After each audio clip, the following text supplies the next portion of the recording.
Welcome, everybody, back to our Saturday stream. This is a Saturday special of Distracted Disorderly. I feel very lucky because I have two wonderful contestants, as I like to say, on the stream today. Oh, And what do we win? you won a game that goes for a couple hours, and it tends to drag on a little bit, but it's really fun. I promise, it'll be fun.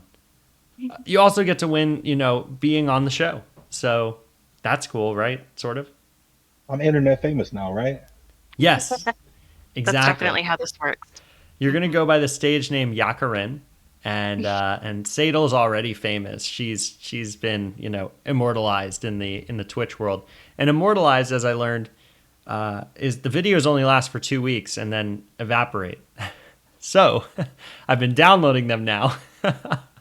Oh, And I yeah. will start a YouTube channel soon. I our very first ever stream is now lost to Jeffrey Bezos and the ether. No. I know it's a tragedy, but let us do our quick intro here. So, welcome to Distracted Disorderly. We're a D&D stream where we bring in players from all over the internet and home. I'm based in the Northeast here, but we've got some folks who are out on the West Coast tonight. And what we like to do is, mix up our skill levels, of course, our experience levels in the game, make sure that we have fun, and use the community on Reddit and on Etsy to create a really nice fusion of, homebrew and artistic homebrew feeling. At the beginning of each episode, I like to thank the people who I've been working with on Etsy for quite some time now, who make this game really fun. And you'll see all of their lovely art pieces displayed today. I always start off with Jake, 3D Dwarven Forge. His code for discounts is Distracted Disorderly, name of our channel here, and you get 20% off. Jake, thank you so much again for finding some of those minis that I don't want to give it away, but you got them to be right on time. I happen to have a special color of spray paint to prime them, which really sped up the process. We'll get into that later. But thanks again, man. That was super helpful. The timing couldn't be better. Catherine, I told you I would correct the spelling of Catherine because the name of the store is Rin's Wild Menagerie. And I can't believe I got it wrong before. I can't believe I put that up there. You should take down the channel. But the code is Distracted Disorderly, 10% off there. You can see this amazing boat, the shipwrights and the boatyard set, and it just came together beautifully. You should check out that episode. It's episode 2, which is now episode 1 because of that Jeffrey Bezos video vortex. Okay, AQS Games. So Abraham has provided this incredible laser cut wood, village, I suppose you could call it. It's a modular set. You can break down the fourth wall literally to get that cinematic feel, which we're definitely going to be playing around with in the weeks ahead. And there's more that I have not yet built that Abraham I'm looking forward to doing. So thank you. Again, code is Distracted Disorderly. His shop is AQS Games. Use that code, get 10% off. Next one, Alchemy 3D Prints. You guys will be surprised how many sponsors we have tonight. The list just keeps going. Alchemy 3D Prints. So Mike, I always love to show this shot because there are two sets of figures here. One is called Noblemen, and then the other one's called Noble Women, of course. And so the set I got from two different shops, and one of them was Mike. He made a code Disorderly10, and we were on our stream, and he threw it in live because, we didn't get it in time for that episode. But I've put it up on this slide here. We have an official slide for your shop, Alchemy 3D Prints. All right, Skylar, Secret Identity Prints. Man, code Disorder. You just get to the point, just call it Disorder. That's what we are. That's what we do. Anyone who's worked with me knows I'm both distracted and just by nature disorderly. I think because of the distraction, but I think Skylar cut to the chase nicely. This angel figurine I've mentioned before. I'm not a big Redditor. Like I've been on there a couple of times. I posted a picture of this that was painted. It was like 230 upvotes. I didn't realize that was going to be an internet celeb moment. We need that many subscribers on this channel. Apparently then Twitch lets you do all kinds of fun things, but let's get there. Yeah, I know. Project guys. Okay, Irritated Kraken Minis. Michael, we've got a code out here too. Distracted Disorderly, 15%. I'm just getting these now. There are a couple of these from Michael that I'm going to paint, and they're just going to make this, it's going to take it to the next level. I have a whole little thing going. You can see our turtle guide here. I'll give you a hint where we're going next. The Tritons, right? The Print Pyre, Estel. Thank you again. Hopefully, Pon Z, which is the figure on the left-hand side there. Hopefully he's going to join us tonight, the player. And yeah, we're gonna get under the sea at some point. Again, showing this shot because Matt Fuster. This is where I kind of got mixed up. You guys both sold me, but one was Noble Men and the other was Noble Women. So I'll just put them both up here and pretend I remember. No, I'm kidding. I just got a bunch of stuff from Brush Foo Studios too, and that one, oh boy, I can't hype it up enough. I really can't. His code is Main Street. That's 10% off. Oh man, Andrew threw in a new one today. Apparently the show generated some sales, and I love to hear that because these folks are real business. Yeah, thank you. Isn't that cool? Like Caedil generated sales for an actual like local business person who makes cool stuff for D&D. I mean, that's freaking sweet. So he made a code. It's Sawdust. His shop is called Peculiar Sawdust. Go figure. And you get $5 off on anything.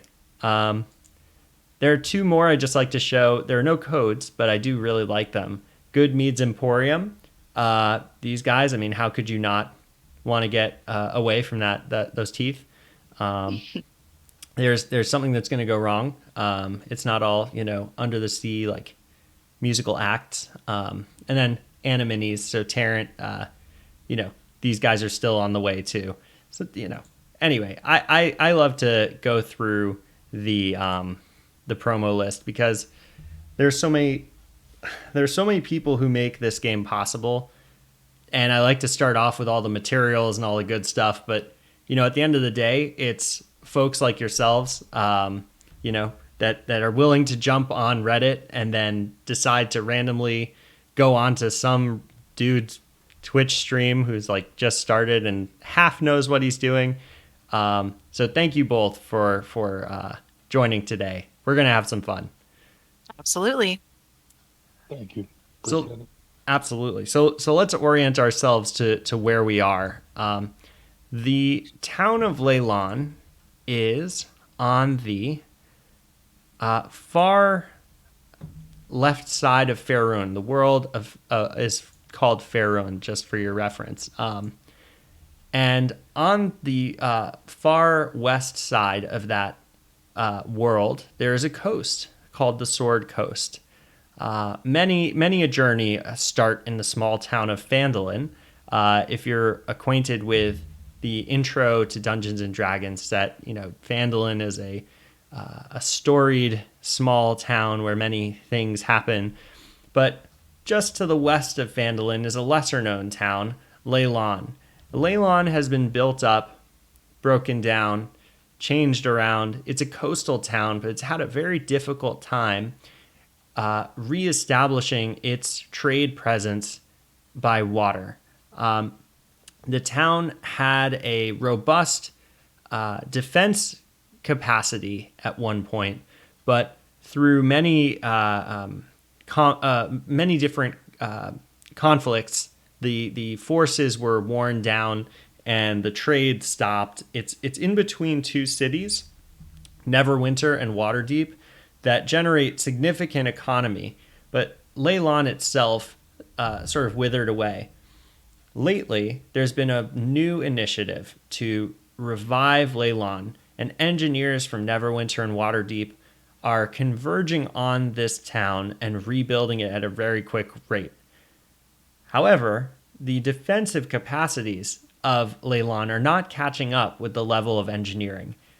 In addition, a lot of the people who are coming into town are not fully aware of all of its past and some of the events that have happened that have worn the town down from its prior size. And so we arrive at our last episode with the Tiefling Bard. Let me just get ourselves situated here, and then I'll hide this map and get us going. My cat, I like to call him Cryovane. He may jump up on the... His name is Gato, but, Cryovane's a dragon in D&D, and he may come up here and just eat all of the figurines. So that's just a dragon attack, and we'll kind of do a alternate timeline thing. Okay.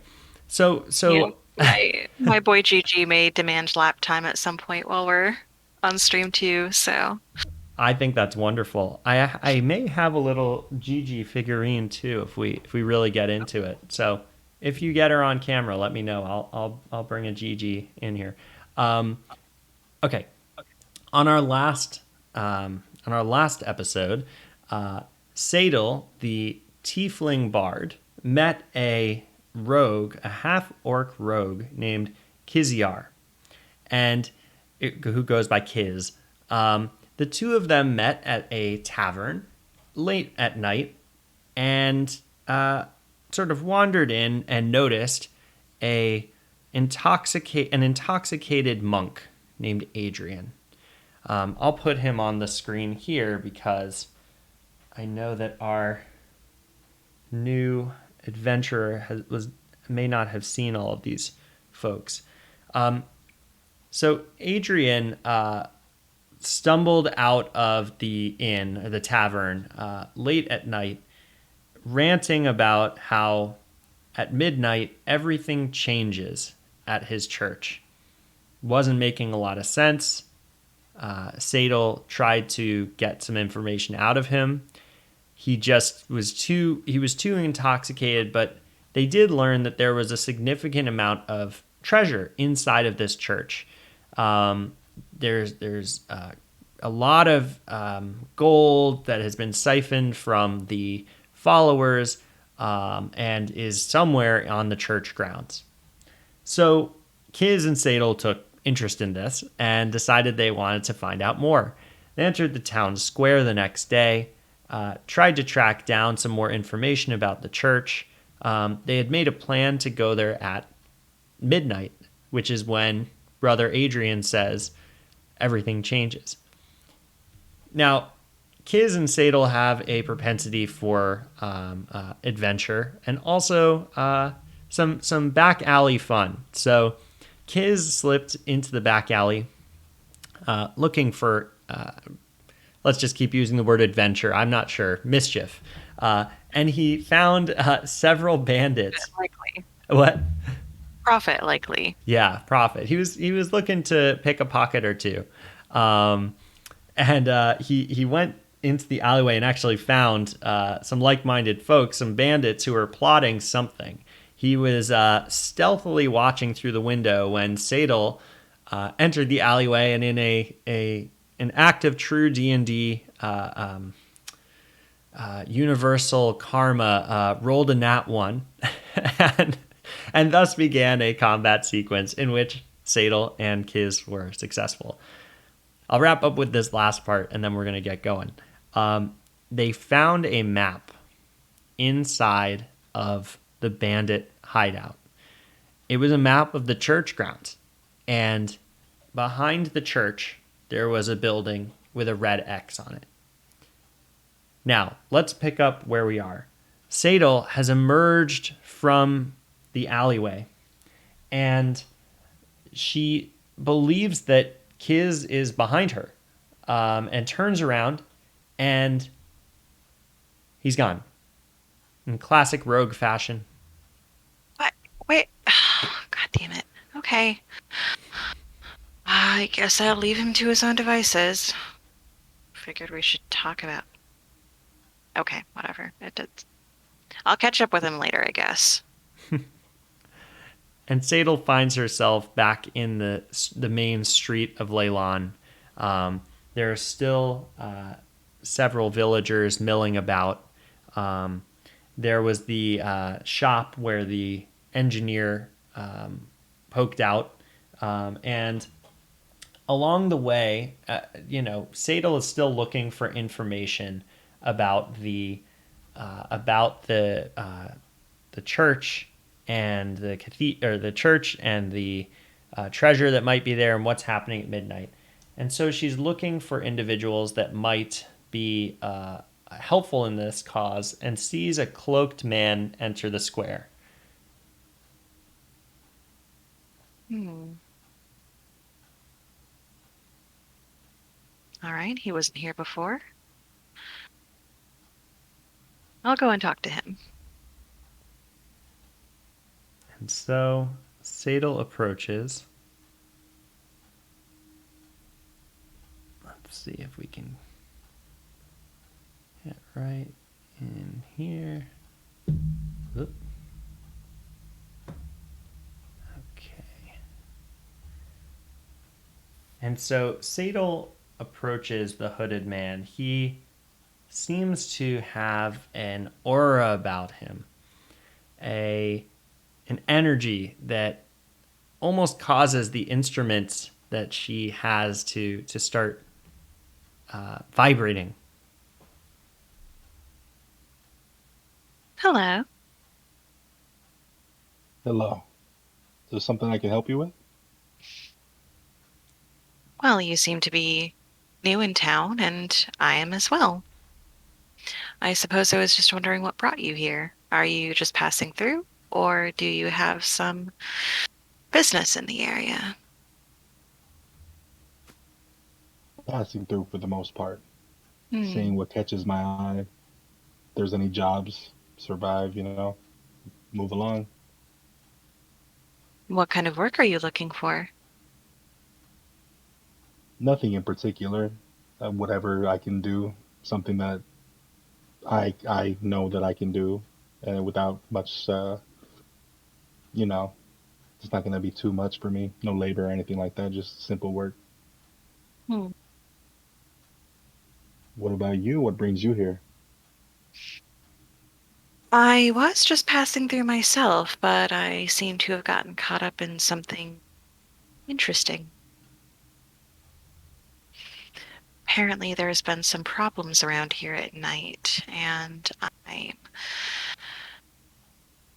trying to verify whether certain things I've heard are true, first of all, and then see if I can be of aid in the troubles that have been occurring.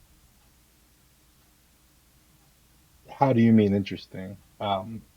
That sounds a lot like what I try to get into myself. People need help. I try to help them. Hmm.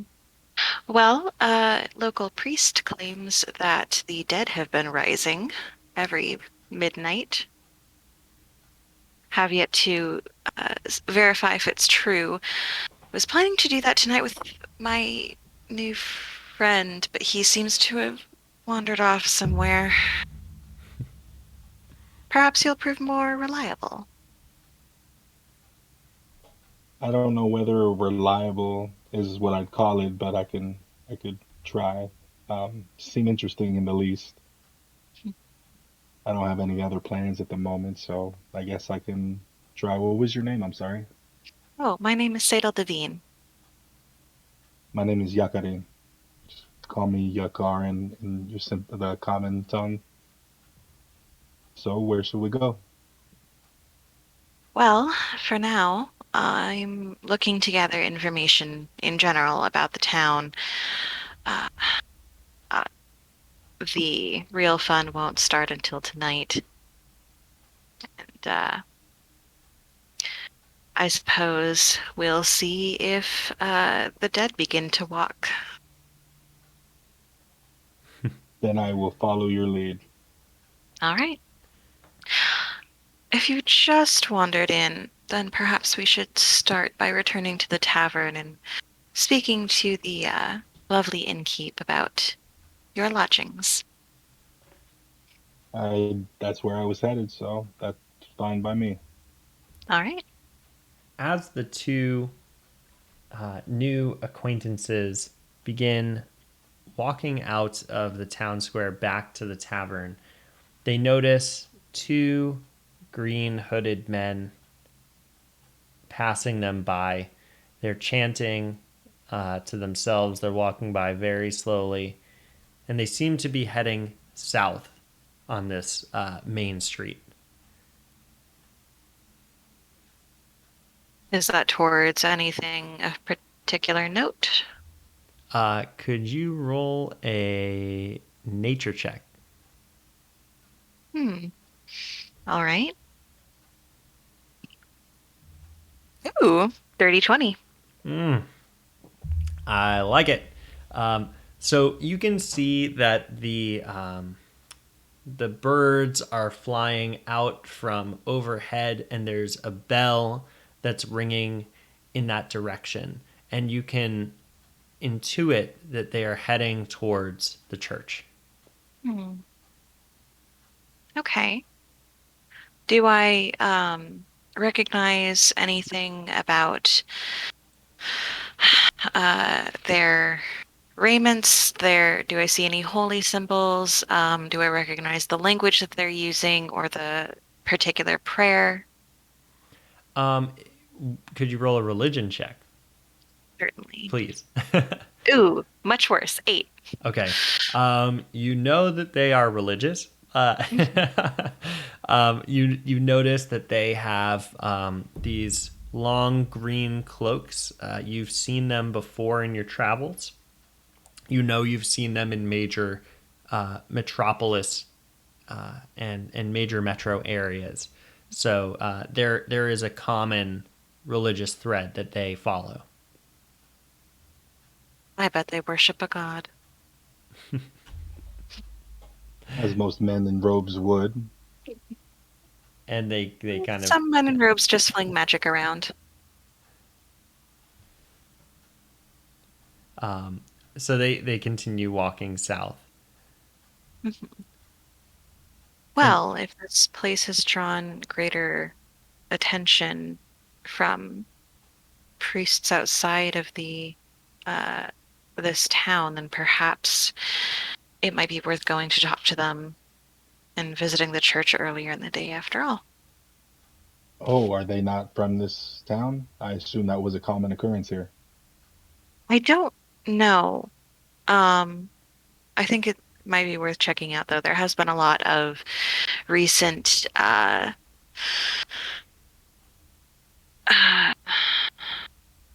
people recently being drawn to this place. It's hitting a bit of a boom. But if they are new here, and it is possible that they have some means of knowing that something is going on that involves the church. So a potential uh, so, thread to follow. Yakaryn, can you roll, please, a religion check? Sorry, is that going to be a D20 or what? Yes. Yes, yeah. So Ooh, all of the skill checks are the D20. Mhm. I got a good old 4. Though You, what's your Oh yeah, all right. you probably What have was it for again? I'm sorry. a religion. Yeah, I would presume. Yeah, Religion +0. that can't be right. You're a monk. Hold on. Uh, Let me check your stats. The good news. my bad. Wow, it is +0. How is that possible? I would have figured a monk I was. probably didn't do something right, honestly, on it. No, you're all good. That's so interesting. I thought I was like giving you a layup there. Sorry. he's a martial artsy kind of monk, not I Yeah. a religious kind of monk, I guess. Yeah, he's a monk by trade, not by interest. Faith. So, despite being a monk, Yakaryn recognizes nothing in these individuals passing him by, but he does take Caedil's advice about the town's recent history into account as he's looking around. They both happen to notice the same color green on the nobleman just to Caedil's right.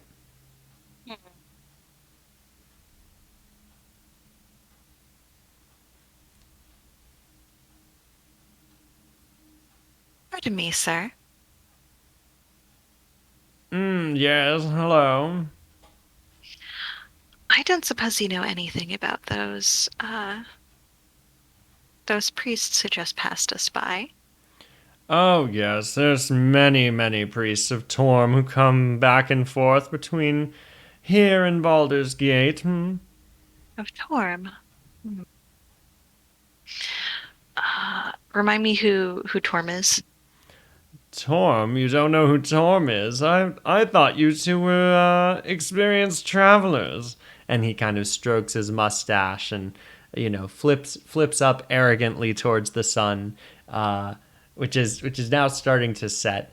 And he says, "Well, So many gods, great and small, local and international. It can be difficult to keep track. And he kind of looks down. He says, "Well, I would have thought Torm was one you could." And he takes his little arrogant, tisk hand. And he goes, "Torm is, let's say, the sun god for those who are curious to learn their 101s, their ABCs. I'm not sure a tiefling like yourself would be a huge fan of Torm," he says, and you can tell a sort of taste of bigotry when he says tiefling.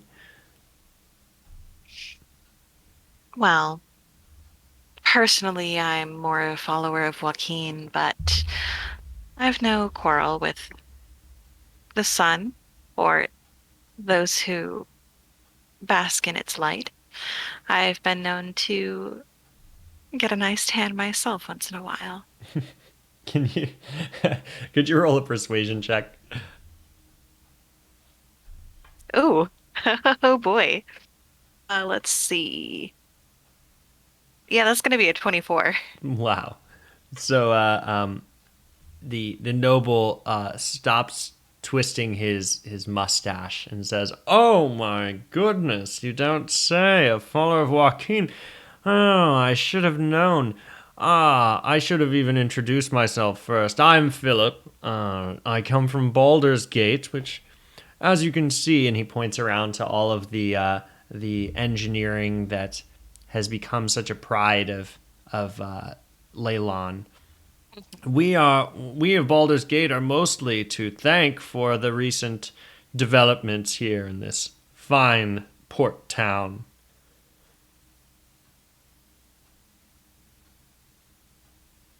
And I'm sure the locals appreciate it greatly.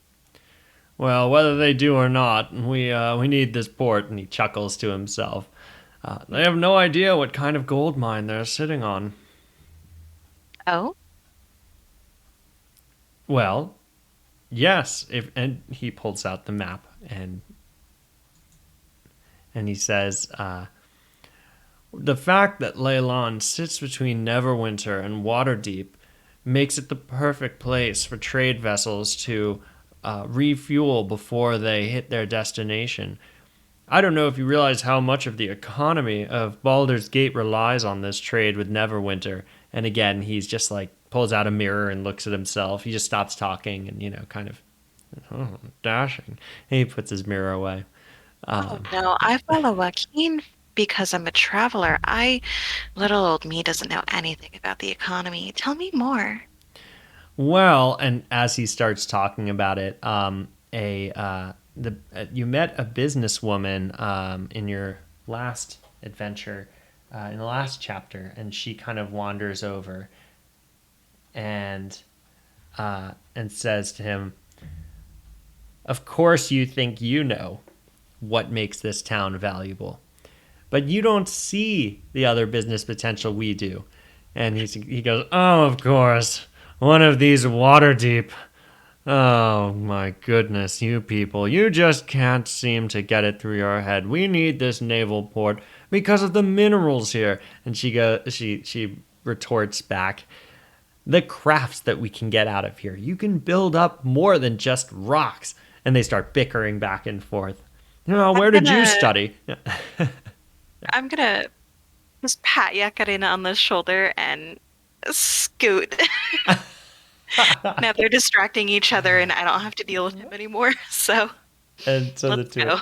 the two of them kind of scoot off, and they're just bickering about what makes this town valuable. Okay, so where to? You're going to the tavern? Mhm. Okay. I need a quick scene change. 1 second. You know what? I'll leave this camera on so you can look. But why don't you two discuss what you need to Mhm. discuss? Okay. Right before we leave, I say I really dislike those types of people. Thank you for pushing me away. 'Cause I don't think that would have ended well. Oh, no problem. And anytime we're around someone irritating, just let me do the talking. I'm quite used to it. So out of character, did I ever find out what god the church here is dedicated to, or if it's just like a general place of worship for anybody who needs one?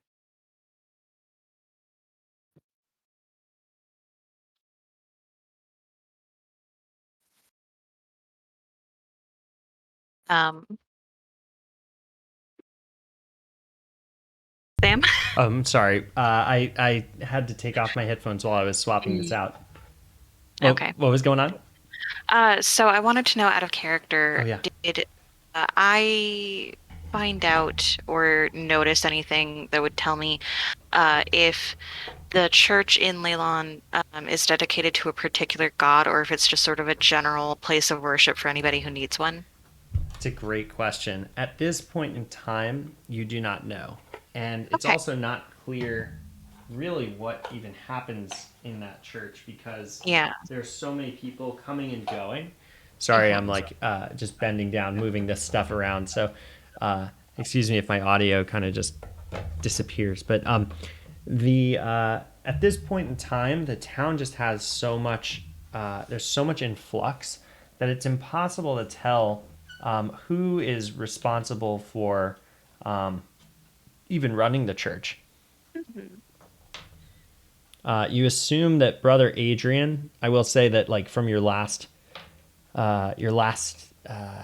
chapter, that you You can know he tell. was not wearing the same green robes, so Very good, very good. Um, that is true. They are not. You can deduce that they are not related to one another. okay. Yeah, I think this should work. Let's see. Okay, so um, Caedil and Yakaryn are outside of the tavern, and they see the same group that they saw that Kiz and Caedil saw last time start piling in. They must be the regulars. They love to party. Mhm. One of them is actually bringing his own. It's a kind of a BYOB deal, I guess. He's just carrying his stuff in, and they're like, ah, and you can hear Magdalene going, oh God. Not this shit again. What do you mean? What's going on? Oh, that was out of character. Just Yeah. yeah, My bad. just a funny. Okay, so they're outside of the tavern. This was also the site of where several orphans ran around and seemed to be, I don't know, doing some kind of mischief. That oh, there's Gigi. Let's Hmm. see. Let me see if I've got a good one for Gigi. Let's see. Hold on. The Buddy, void, it's the boy, the man, the the myth, void legend. consumes light.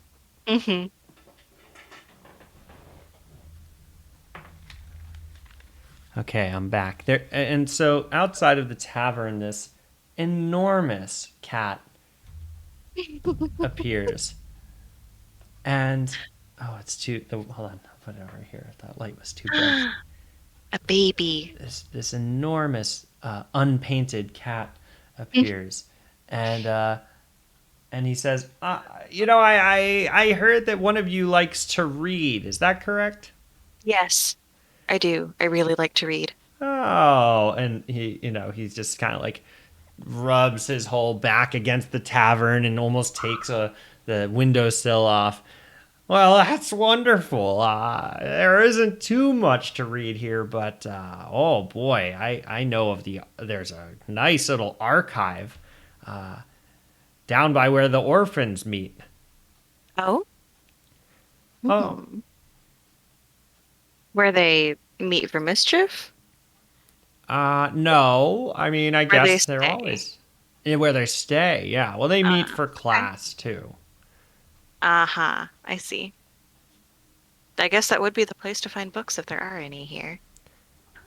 Yeah. Okay. Oh, well, there's Gato. All right. Cryovane. I know you're jealous. The show is now about cats, by the way. There is no D&D anymore. Um, Well, there is Isn't that what D&D, but life the is? D&D is about cats. We're all going to play Tabaxis next yeah, session. exactly. Um, so this mysterious cat reminds you that there are books down where the orphans learn, and then scurries off. Meow. And there's a nice I cameo. Oh yeah, scratch his ear before he leaves. uh, And thanks for the information. and he just oh, can you roll an animal handling check? Oh, sure. Oh no, that's a nat one. And this Okay. cat like swipes up at you, and you I'm just sorry. My yeah. bad. Yeah. Oh, who is this? Radis Magus.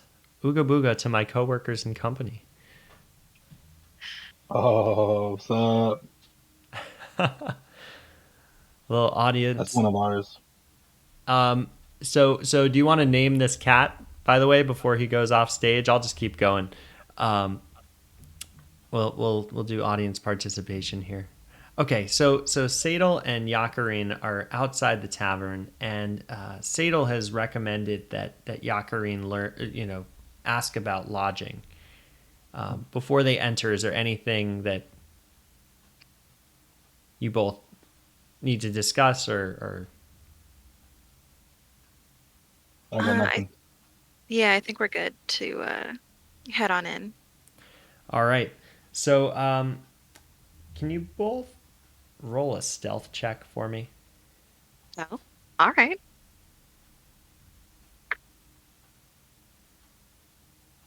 Dang it. Sadal's not having great luck with her stealth these days. That's a 7 total. I got a total 13. Okay, so the so the two of them uh, walk into the tavern, and you can hear Magdalena saying, "Well, if you can't pay for it, who's going to pay for it?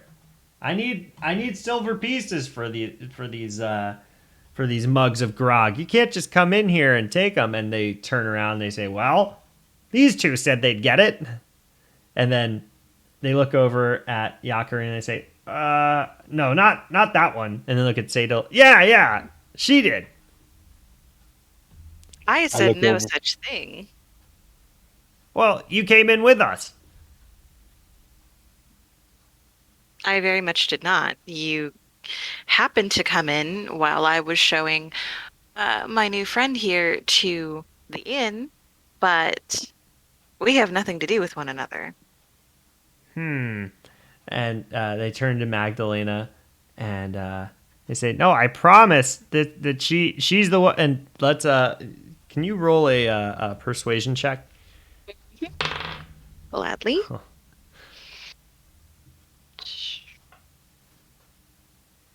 14. Okay. Well, you beat a 3.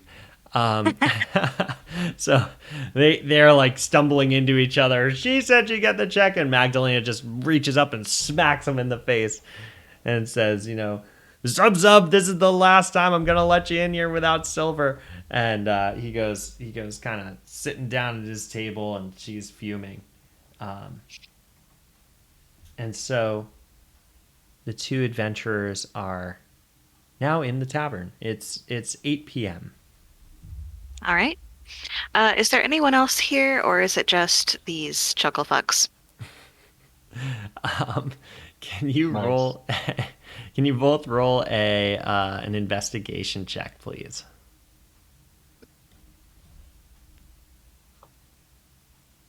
13. I got a 12. Okay, so you look around. You can see there's a gnome that's been sitting there. Oops, he fell out of the sky. He's been sitting at. Oh, he fell again. My God. He's been. Raining gnomes. Oh man, he is wasted. Okay, so he's wasted. He's just down. He's wasted. Um, there's like a second floor on this thing, and I just hit my hand like 5 times on it. This is not peculiar sawdust's work, and maybe that's why Andrew would do a much better tavern than this thing. Although I hope I'm not offending whoever made this. Sorry. Uh, it was not from Etsy. You can see a gnome that's passed out, but towards the back you can see another one of these green hooded figures sitting in the corner. He's sitting alone. Perfect. Okay. I'll go up to the bar and say hello. Up to the bar or to the monk? Bar first. Oh, We've okay, got the to bar. Yeah, get the room situation settled. Yeah. yeah. Okay. So my other friend seems to have found business of his own to attend to. Um, if, I do a good enough job with my performance this evening and bring in a decent amount of uh, tips, can we cover my friend here? And Magdalena looks at the two of you and says, "Well, it better be one great performance." We shall certainly see. I'll give it my best, I can tell you that. All right. If that's the case, then I play the flute. Can I join? Oh, you are most welcome to. So, And it is settled. what types of songs do you play on the flute? Like what genres in the world of D&D? Yo, honestly, I didn't even know that was a thing, so I have no idea. Oh, I okay, like ballads or like bar fighting songs. Like You know, in real life, I love how like in ancient times they used to sing the epics and stuff like that, and that's how the stories like disseminated to the people. So let's do that. excellent. Perfect. I actually might have like a proper gig lined up that I had some plans for. We'll talk. For now, gotta earn our keep, and then I'm gonna talk to this guy in this robe. All right, you rolling a performance check? Yep. I guess you should both roll a performance check. Or And one of us could give the other advantage. Ooh, I will give her advantage, I guess. it's probably a good idea. She's a bard. She's she's got all the instruments. Oof. Okay. Yeah. That was a 6 and a 7. So plus my performance Oh, is 13. I've oh done better. wow. So Yakaryn goes a one, a two, a one, two, three, and Caedil starts strumming on the harp. There once was a tale, and kind of like it's people know the song. They recognize it. The roof is not burning down. There are Yeah. not tears streaming from people's eyes, but they're entertained. A few people come up and they give I didn't give us. wanna Yeah, sorry, what? I didn't want to get these guys too riled up, so like I picked a pretty chill one, and now I'm like, maybe this wasn't the vibe. So two of the patrons who were previously trying to pretend that you owed them money, said they kind of fling some silver pieces your way, and you pass them off to Magdalena, and she says, "Well, this is almost enough. If maybe you could play one more song." Sure. All right. Do we want to try something a little spicier, Yakaryn? Yes. I'm gonna go for a bit more of a dramatic tale, let's do a spooky tale. I feel like I have that kind of background. I feel kind of spooky. Let's try that. Okay. I'm gonna like go the whole 9 yards too. I'm like using thaumaturgy and prestidigitation to like mess with the lighting and create eerie sounds and stuff. So we'll see how this That's goes. good. Oh, okay. Okay. Uh, so that is a 24. So the lights are changing, and the the bar is shaking, and it's like people can almost hear the thunder, and Yakaryn is hitting a drum on the side, gung gung gung, and Caedil is rocking out on the harp, and it's almost like a middle age version of Werewolves of London, and the howls are causing people to go into a frenzy, and at the end of the song they start running up and just throwing coins. I mean, they actually throw the gnome. They pick him up and throw him. They're like, I don't know how much this is worth. He's like, I'm okay with it, and he just goes flying into the foreground. Um, so you're showered, and you have like a Yakaryn has his like part of his robe held up, and there's coins in it. Mhm. I gotta save every last point, every last coin. We need this.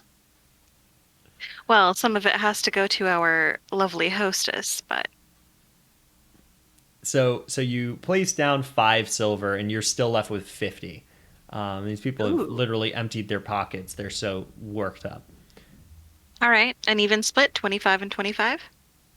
Sounds good to me. Excellent. So you can see Yeah. that these folks have gotten really worked up, and now they're out of money. So they start clearing out of the tavern. You still see this cloaked man in the background, in the dark. All right. I'm going to get 2 mugs of ale and stroll over, sit down across from him, and set both down. Good evening. Let me move you guys over. So you're gonna sit right across from him. And I'm sorry, Yakaryn, I keep moving you, but I meant to ask, where will you be? I was thinking I'd like to let her take handle of this particular situation. Hmm. So can I just be like at a different table, just sitting by myself? You absolutely can. You can Cool. do whatever you'd like. That's the fun of this. You can just like I want to be leave. Batman. Batman. Um. Oh, come on. This is this. Oh, sleepy There boy. we go. Okay. So Sadal reaches the back of the tavern. Yakaryn is sitting one table over with his ear perked up, waiting for the bat signal. And yeah, Sadal sits down with this monk. Yeah. So, as stated, good evening. And he's just sitting there. I was wondering, I heard some curious rumors about the church in town. Did you know anything about that? He is like on another plane. He's just sitting there almost not breathing. I'm gonna check. Is he all right, or is he just like meditating, or did he fall asleep? Is he like a really old guy and he just fell asleep eating his soup, or is something wrong? Can you roll an insight check, please? Mhm. Okay, okay. 17. Okay. He is not asleep. He he is saying that he's deep in thought does not adequately describe this individual. There is something going on. You are not sure what. You are not sure what at all would actually wake him up I mean, not wake him up, but bring him back into this world around him. And Magdalena kind of shouts over the bar, and she's like, "Yeah, I've been trying that myself. He's not doing anything." And she just goes back to polishing a cup. Okay. I'm going to reach out and put my hand on his shoulder and give him just a gentle little shake and say, "Sir." Okay. Um, and as you touch his shoulder, he tries to move away, but he almost like anticipates that your hand is coming, but you are able to touch him on the shoulder, and his eyes suddenly open. And he looks at you and he says, "Hello." Hello. I'm sorry to bother you. Um, I just had some questions about the church in town. I've been hearing odd rumors about it, and I wondered if you would know anything. And he looks around at the room. He says, "Who sent you?" I did? I And mean, who are you? my name is Caedil Devine.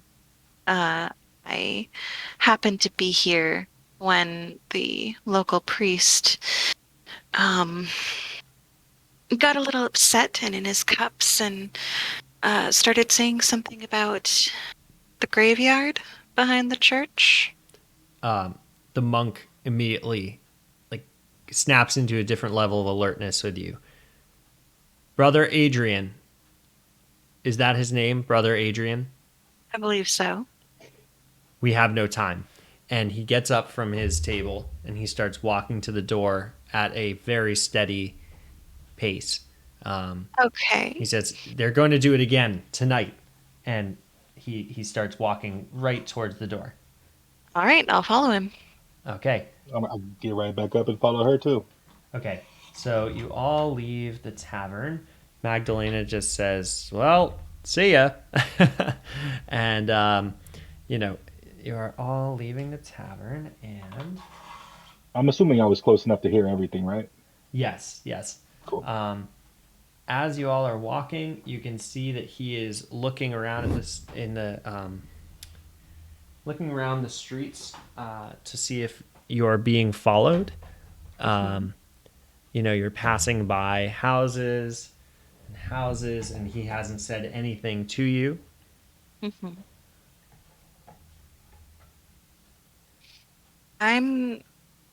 mm, Do I get a vibe that he is actually trying to like help stop something bad from happening, or is he fucking around with me and like leading me into an ambush?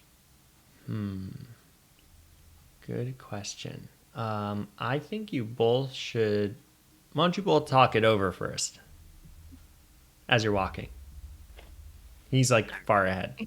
hmm Okay, I'm getting a weird vibe off of this guy between the like trance that he was in earlier and now suddenly wanting us to come and do something.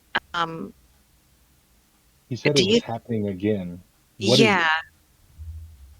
I mean, I would imagine it has to be the undead thing, but I have no details about that yet.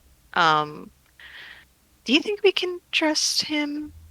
Because I'm not sure. I wouldn't say trust, but we can follow the thread to see what happens. Yeah, I guess hope for the best, prepare for the worst. That's my life motto. And so, hoping for the best, the two of you keep walking down the street. You can hear the bells ringing 10 times. It's now 10 p.m. And you continue south. Let me just grab the rest of this. We're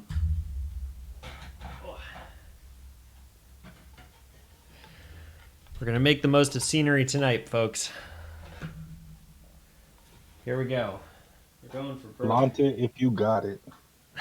Honestly. Right. The reality is I don't know how many Saturday sessions I'm going to be able to do, so I figured this Saturday session is going to be epic. So let's do it. All right. So you all arrive at... Oh, hold on. I forgot. Okay. You see him walking very quickly and stopping. And he stops at these large double doors. And it's 10 p.m. It is dark. And you kind of look up and you can see what appears to be a tall tower. Mm-hmm. It looks like a church bell at the top of what you would expect to be a church. Fair enough. Some paint. So then I said, could this be the church that you mentioned earlier? I believe so. I think there's only one in town. And the monk turns back. He says, "You would think there's only one." And he turns and proceeds in through the front door, and the doors shut behind him. Do I notice anybody hanging around outside or in windows or something, like looking at us or anything? Great question. Can you roll an investigation check, please? Certainly. I'm sorry. Also, actually, can you roll a perception check after that? Certainly. I would like in on that. So I got an 8 in investigation. Oh, a 6 in perception. 14 in perception. Okay. So let's see if we can get this. So Yakaryn, he sees some shadows, and he is snapping his head around. You know, what was that? What was that? And he kind of just sees a cat. You know, like, don't you like reading? And just kind of steps right out. He's like, oh, it's just a cat. And Caedil is looking around, and which one was it? Perception or investigation? Perception. She feels that they are being watched and can see through the window the head of another green cloaked figure. She thinks she sees more in the windows, but she can't quite make them out. Okay. I guess we're going in. Oh, There was that cat. The one that you talked to earlier. Does he have some part of this? I have my doubts. I guess we'll find out. I have to take your word. Her word is bond. So the two of you walk up to the double doors. They are shut.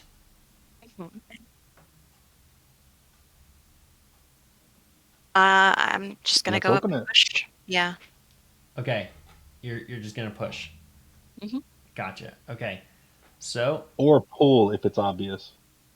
Okay. Yeah, I mean whichever one makes the most sense. All right, so you push the doors in, and let me reset here again. And as you walk through, you know what? I should really keep some mystery in this. Hold on. As you walk through the doors, you suddenly hear the almost like the clock has fast forward, has moved forward an unnatural amount. It was just 10 o'clock. And you start hearing chimes for 11 o'clock.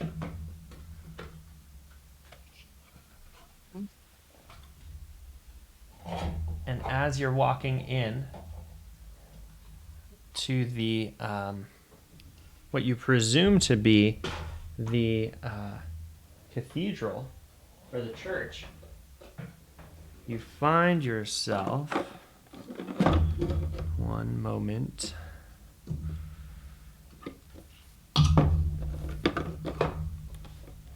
Gotta get our set on.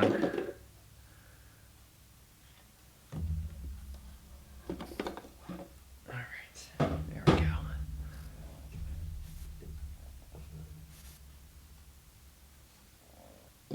Oh, this is going to be good. Okay. You've stepped through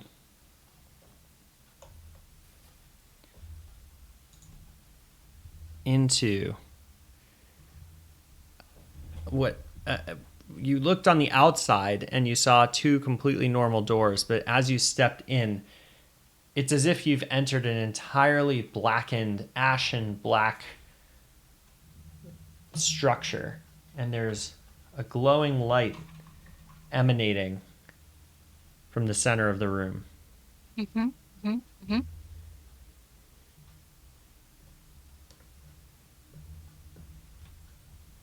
Oh, okay. Shit's fucky. Cool. Good to know. Um, let's see.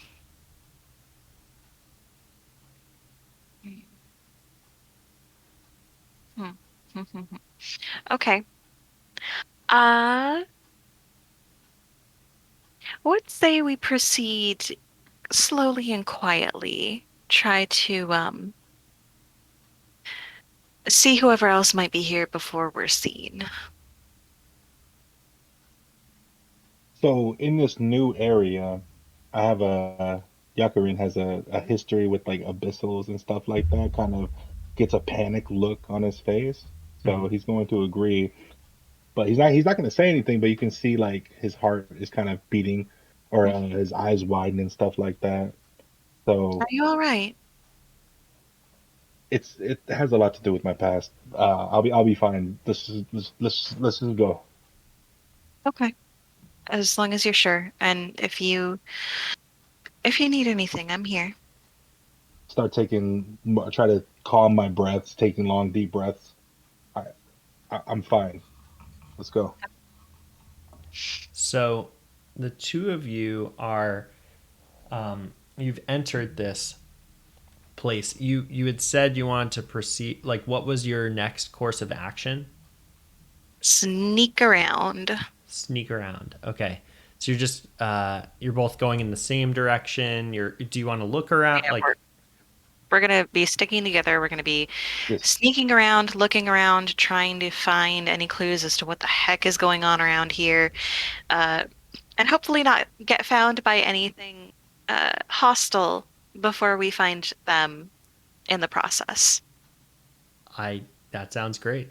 Um, can you both roll a stealth check to start us off?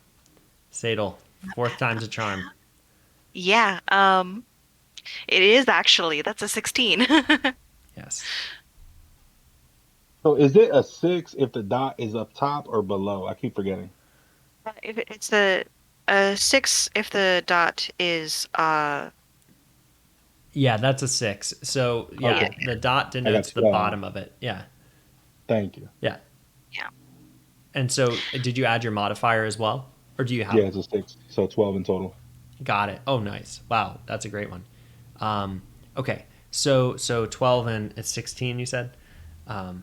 So Caedil takes the lead and presses against the wall, and Yakaryn sees that she's got a keen sense of this environment and is able to navigate without any evidence of sound or or giving off, her form. But Yakaryn is trying to mimic her movements and is getting most of it, but does hit a small pebble, and you can hear the. Now, I think you should both roll a perception check. Mm-hmm. 12. I got a 15. Very nice. Okay, so you reach one corner of the room, and you can tell that there is a. Let me try and pan this out. You can tell that there's another doorway. You can hear chanting coming from the doorway. There's also a blue light coming from across the room. Is it distinguishable from is it the same chanting we heard earlier, or is it dissimilar? Great question. Can you roll a history check for me? Certainly. I'll get in on that. Mm, 19. 9. Yakaryn, being a monk, is quite attuned to how prayers can be formed, and his knowledge of abyssal. He can tell that the same prayer that was being said before is now being chanted in abyssal. So I immediately start like shaking visibly, and I look to her and say, I can't go on. I can't do this. Kind of starts like becoming incoherent. It's not really making sense when talking. Hey, it's okay. I'm right here. You're I, not I in can't. this alone. I can't. Not again. I can't do this. Shh, it's okay. Listen, if we don't stop this, something bad is definitely going to happen here to all of these people. Now, I'm willing to try and go in and stop it by myself, but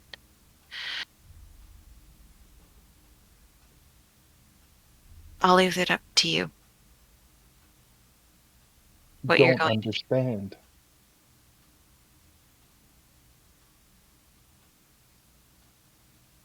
Against my better judgment, I'll try, but I can't make promises. I can't go through it again. It's all right. Well, all we can do is give it our best shot, right? So Yakurin takes a deep breath, tries to calm down, tries to smooth everything out, I guess, and try to proceed forward toward the chanting to investigate more. So Yakaryn takes the lead. He's had a moment of self-reflection and feels Caedil's a bardic inspiration she doesn't even mean to cast, and doesn't expend the slot for.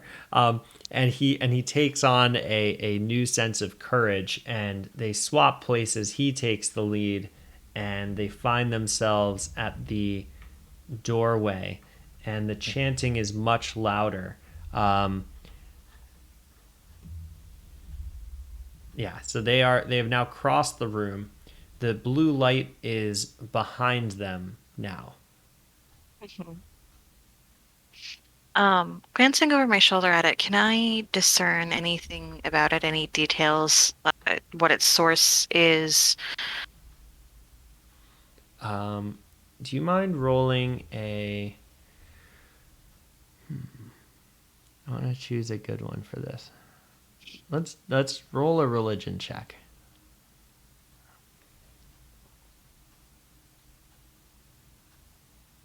It's another natural one. Uh-oh. Caedil sees big blue thingy. Big blue thingy is blue, and it is so blue. Hold on a moment. I want to get a closer look at the blue thing before we proceed. Because if they're doing something bad in there, but there's something glowing out here, then maybe the glowing thing could be useful. Yakaryn just nods and watches her. Yeah, I'm gonna go take a closer look at the blue thing. Uh, uh, yeah, no, I'm thinking, oh, okay. That script around the edges, do I recognize it? Um, okay, let me see. What could you do? Can you roll an Arcana check? That's the one. Oh, I love absolutely. Arcana checks. Dirty 20. Oh, hell yeah. Okay, so um, let me get a good one of this. Okay, Caedil is investigating this big blue thingy, and then sees the inscriptions around it. The blue is swirling. The light is moving, and it's illuminating each of the letters around the characters around the edge of this blue essence. And it says in again inscribed in abyssal that this is a portal to the source of our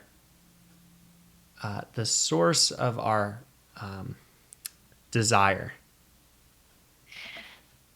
Okay, blue bad. Let's go beat up the chanting guys. Yeah. I grew up in a cult of an abyssal cult. Oh, It's okay, I don't like mentioning it, but that's fair. best idea I think. Let's they're gonna be doing a ritual inside, and it's best if we ended it now. Yeah, let's go ahead and do that. Let's go. Expediently. Okay, so the door is behind you. How do you want to proceed? So is it a door or a doorway? It's a doorway. Great question. Okay. Doorway. Okay. So we can hear the chanting. Can we see anything inside to try to get like, or do we have to get closer? Yeah. You have to get closer to it. I wanted to try and sneak again. Okay. Hmm. I would very much rather, get the jump on them than the other way around. Ooh, 18. Very nice. So you sneak up to this doorway, and the stone is cold and jagged, and you put your hand just right on the edge of the stone and peer in, and you can see a field. And you think back to the structure of the building, it doesn't make sense that there's a field through this door, and you're standing back from it.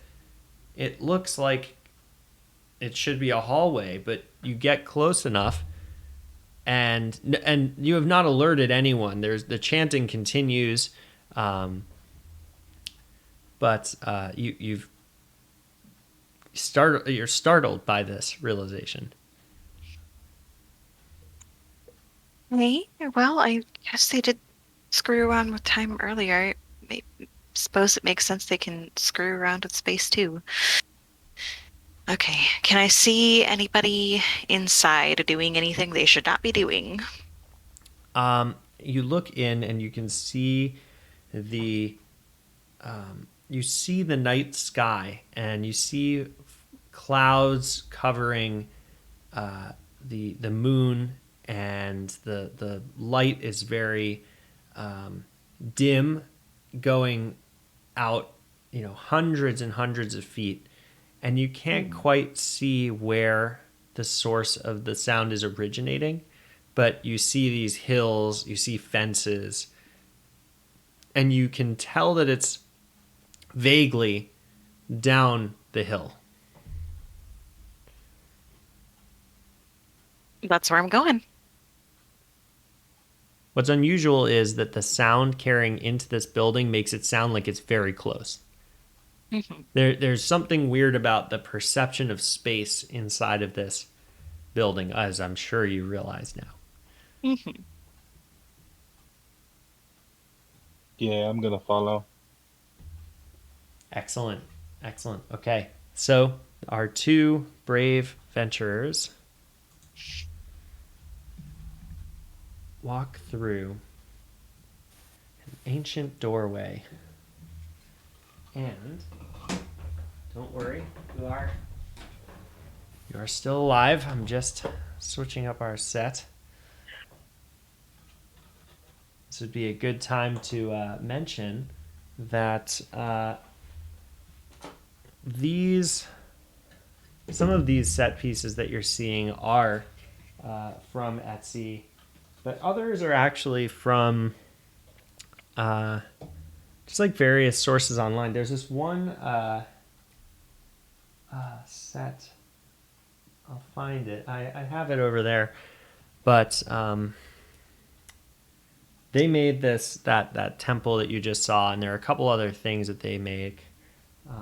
This isn't very helpful because I didn't say a name, so I'm just gonna shut up and keep building this set. But I did just want to mention that uh, mixing and matching these is what really I find quite satisfying. Okay, hold They look really good. on. Thanks. I love this abyssal cult thing. While you're walking through this doorway, I don't know if you want to share more or if you want to talk about anything else. Like favorite songs. You know, are there any like D&D plays in the universe that you both have seen? Um,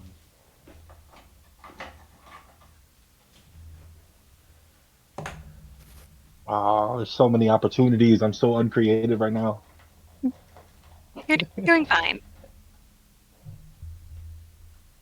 by the way, maybe I should ask how. So how many games have you played? Um, like 4 or 5 or so. That is awesome. There's a couple, not too much. No, I love it. I think it's very cool to like hop onto this um, with like a new set a new perspective. You know, Mhm. I mean, Rowan, like you've taught me a ton because you know this game very well, but it's also interesting, like that Alan, like your being new, the backstory is very unique. And I was thinking Thanks. like, huh, that's you can use that for like a lot. Uh, Mhm. okay, okay. Um, it's funny to be like the most experienced and knowledgeable person in the room because in my other campaigns, I'm very much the person who's like, wait, how does this class feature work again? Oh, Or like, we have a cryovane moment. Oh God. Oh, Cadzilla. I love it. Oh God. baby. He rules the roost. Sorry. But how is that possible that you're not the most experienced person at the table? I find that absolutely insane. Well, my bestie, my first DM, had been playing for years in Adventurers League before I joined her campaign. And I'm also spacey and forgetful and not very mechanically minded. So even when I remember the rules, I'm not always going to be the best at figuring out how to like build a character uh, who I'm not good at min-maxing or that sort of thing. I don't even know what that is. Which Oh, I mean, I've heard it before. I just don't know how you do that. yeah, it's, just like super optimizing your like mechanical, like your damage output and stuff like that, which I don't care that much about. Um, but I'm the type who's likely to do something silly, like Mhm. try to do a multi-class that I think will work, and it turns out it's probably a bad idea, and have other people be like, just don't do that, just play this, and you can get the same things out of it if you just do it this way. And I'm like, oh, okay, Yeah, thanks. but I mean, I get that. I get that, but like it's fun to try something that people don't It think is is. going to work cuz they don't know it's not going to work. They're just trying they're playing it safe, Well, you know? there's a difference between like thinking, oh, that's probably not going to work because of this, and being like a mathematician who Mhm. knows all of the stats inside and out and can say with absolute certainty that that character is going to need to roll really, really well all the time to be effective. Well, I guess. But, being able to negotiate your way out of problems. Just be a bard, you know? Just be a bard. All right. So, after a very long and dangerous set change, our two adventurers walk through the doorway, and you can even get this in the shot too. They walk through the doorway and they see a field. They're standing on top. They're standing on top of a hill. Hold on a sec. Whoop. This will just be a really cool shot if we can get it. There we go. They're standing on top of a hill and they're looking out onto a field of fences and graves. Hmm. Okay. So we can still hear the chanting. Can we see any of the chanters? So you can't see any chanters, but you see a doorway at the back of this graveyard, and you can hear the chanting is in front of the doorway.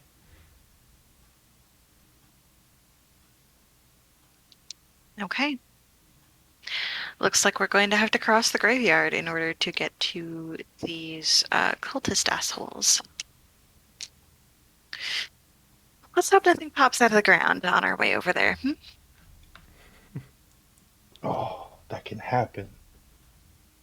So he's kind of not looking forward to it, but he agrees and to go on, start making our way. Excellent. So who leads the way? Not it. I mean, okay, that's fine. I'll do it. Let's go. Yakaryn is feeling incredibly brave and goes down the hill. And Caedil, how far do you want Caedil behind him? Oh, she's sticking close. She's like 5, 10 feet. Okay. Okay. So they're very very close to one another. They've reached the bottom of this hill, and um, Yakaryn is walking through the graves. He can see the tombstones wrapped in vines and thorns. They have been neglected for quite some time. It's possible hundreds of years.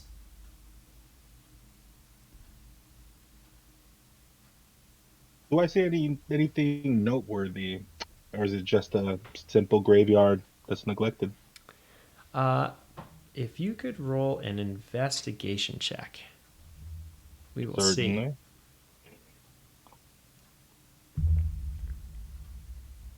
15. Okay, you read the headstones, the Mm. tombstones, and they tell you that these are uh, people from the town of Leilon who were massacred and buried deep underneath the church grounds. Um, but the dates on the tombstone say 1197, Mm. and you know that the year is 1497. Huh. You've also So never seen it's these tombstones, by the way, on the church ground. okay.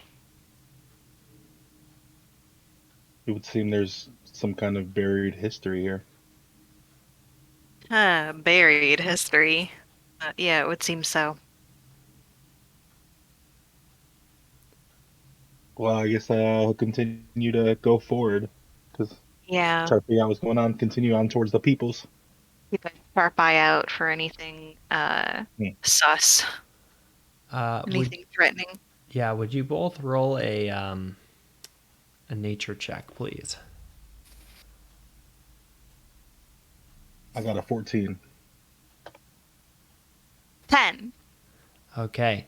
There are roots and vines and it's uneven terrain, and you both are walking as carefully as you can, but you're also afraid. And Caedil finds herself tripping on a vine and knocking into a tombstone, and she feels the cold, gritty surface of the stone, and it kind of leaves an abrasion on her right hand. Mm. Okay, don't like that. Okay, just gonna Are, keep on, keep it are on. you all right? I'm fine. I'll be fine. Okay, let's go on. So you keep proceeding through.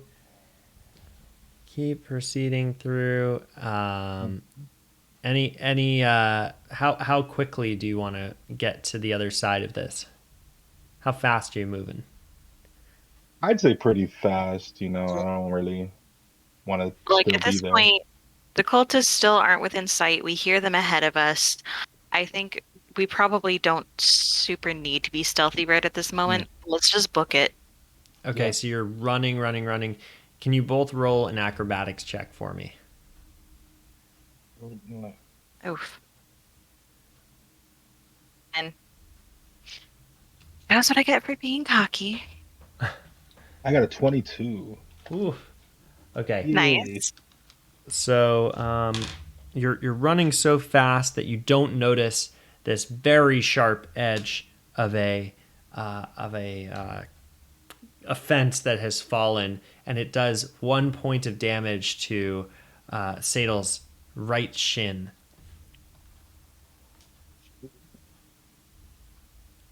You continue running. Oh yeah. All right. Hmm. She is undeterred by this, and the two of you are running, and you hear the chants getting louder, and you can see from behind a fence. You're now about 30 feet away, and you stop, and you can see a cultist in red with a tombstone strapped to his back, chanting into the doorway. And this doorway is like unnaturally placed. There's no walls. There's two rotten old doors, and there's some red figure standing on the other side of the doorway. Oh boy. Okay, I've got a little something. Yeah, Yakaryn. I've got a little something that might give us a leg up. Before we get into this, just give me a second to. So do I? Couple questions. Mm-hmm. Um, do I hear anyone chanting other than him who's like out of sight, or is it just him? So there's one cultist who is chanting in front of you, Mhm. and then there's a doorway where somebody is appears, but it's a chant that while you only see two figures, it sounds like dozens. Okay. It's almost like it's Um, coming from everything in your presence now that you've gotten closer. okay. All right. I'm just gonna hope that those are the only two threats that we'll immediately have to deal with then. And are those two figures within 20 feet of each other? They are, yes. Excellent. I'm going to cast sleep. Okay. Nice. What do they have to do? What's the saving throw? Nothing. Let me read Really? this to you. Yep. Okay. So it's one action. Range is 90 feet. Area is 20 feet. Um, do lasts for a minute, so that's 10 rounds. This spell sends creatures into a magical slumber. Roll 5d8. The Hmm. total is how many hit points of creatures this spell can affect. Creatures within 20 feet of a point you choose within range are affected in ascending order of their current hit points, ignoring unconscious creatures. Starting with the creature that has the lowest current hit points, each creature affected by this spell falls unconscious until the spell ends, the sleeper takes damage, or someone uses an action to shake or slap the sleeper awake. Subtract each creature's hit points from the total before moving on to the creature with the next lowest hit points. A creature's hit points must be equal to or less than the remaining total for that creature to be affected. Undead and creatures immune to being charmed aren't affected by this spell. Okay. So you roll your dice, and then we figure out the hit points that cause them to go sleep. Got it. Got it.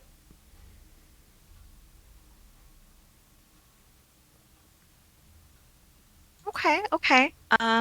It's, uh,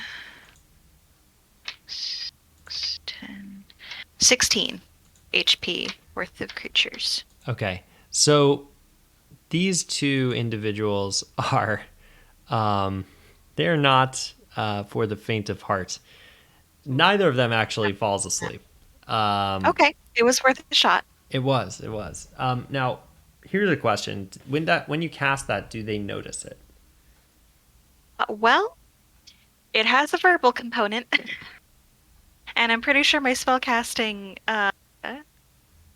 focus is my instruments. So I may have had to, play a little tune to. So yeah, I've probably given our position away.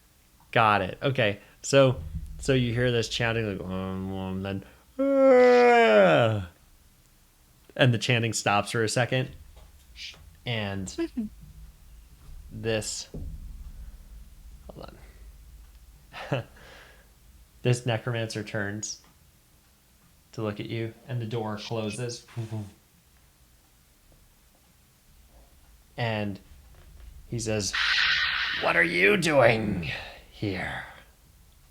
You know, I think you should be answering that question.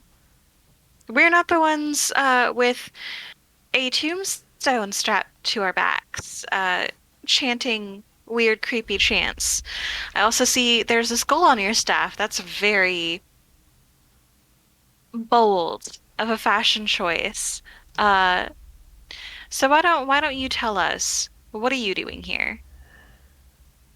Well, if you look around you, I think I fit in better than you do.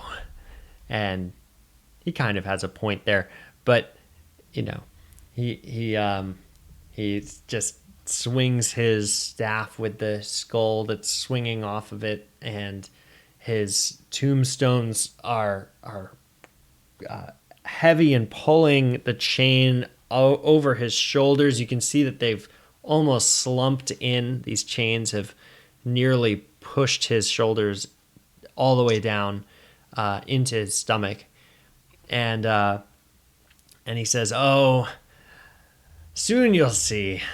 Velsharoon will join us." Well, I'm sorry I left my All Hallows outfit at home, but I didn't expect to need it in a church. I still think you're the one who's committing the faux pas here, and I'm gonna cast Vicious Mockery.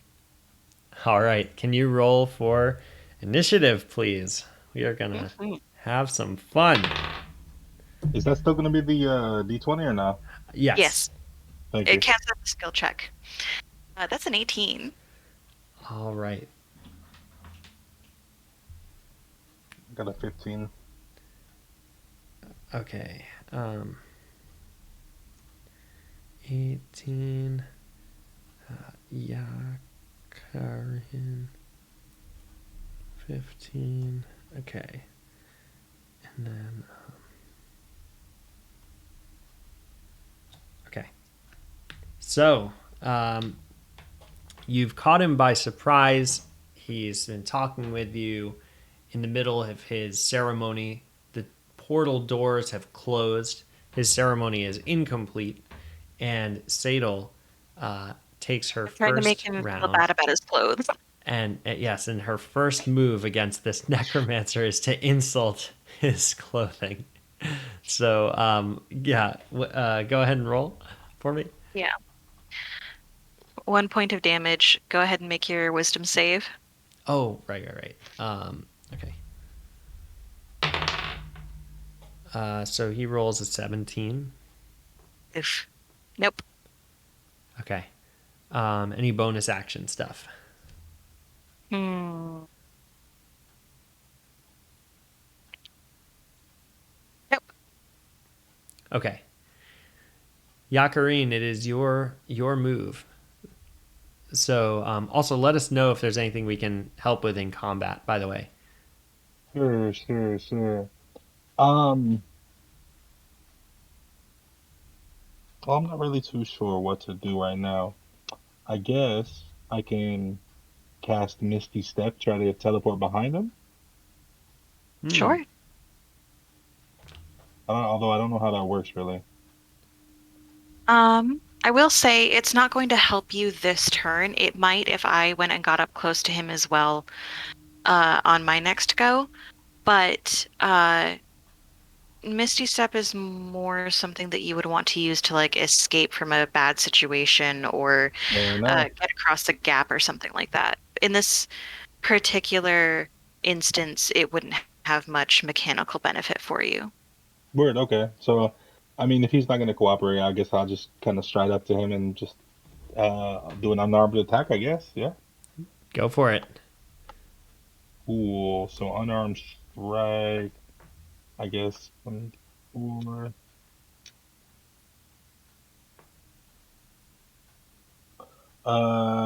Looks like an hit slash DC is 8 Um, total. so, what did you roll on the dice? Did you roll a 2 or an 8? 2 Okay, got it. on the dice. Yeah. Got it. And Okay, then you add your hmm yeah. hit bonus. Which is Yeah. +6, and you actually have Okay.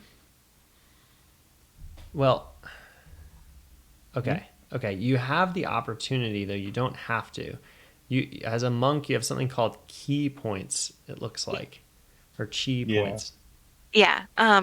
So uh, if you take an attack action on your turn, even if you don't hit, you can spend a key point to do a flurry of blows and do, I think it's 2 unarmed strikes. The only trick is you have to use a monk weapon or an unarmed strike for the initial attack. So, at level 2,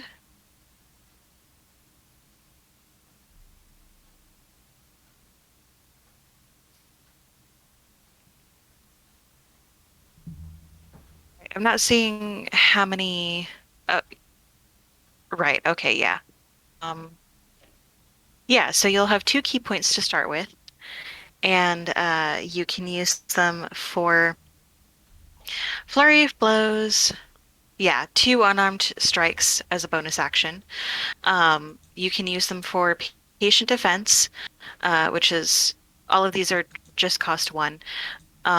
Patient defense is to take the dodge action as a bonus action, which means that the enemy will have disadvantage on attacks against you.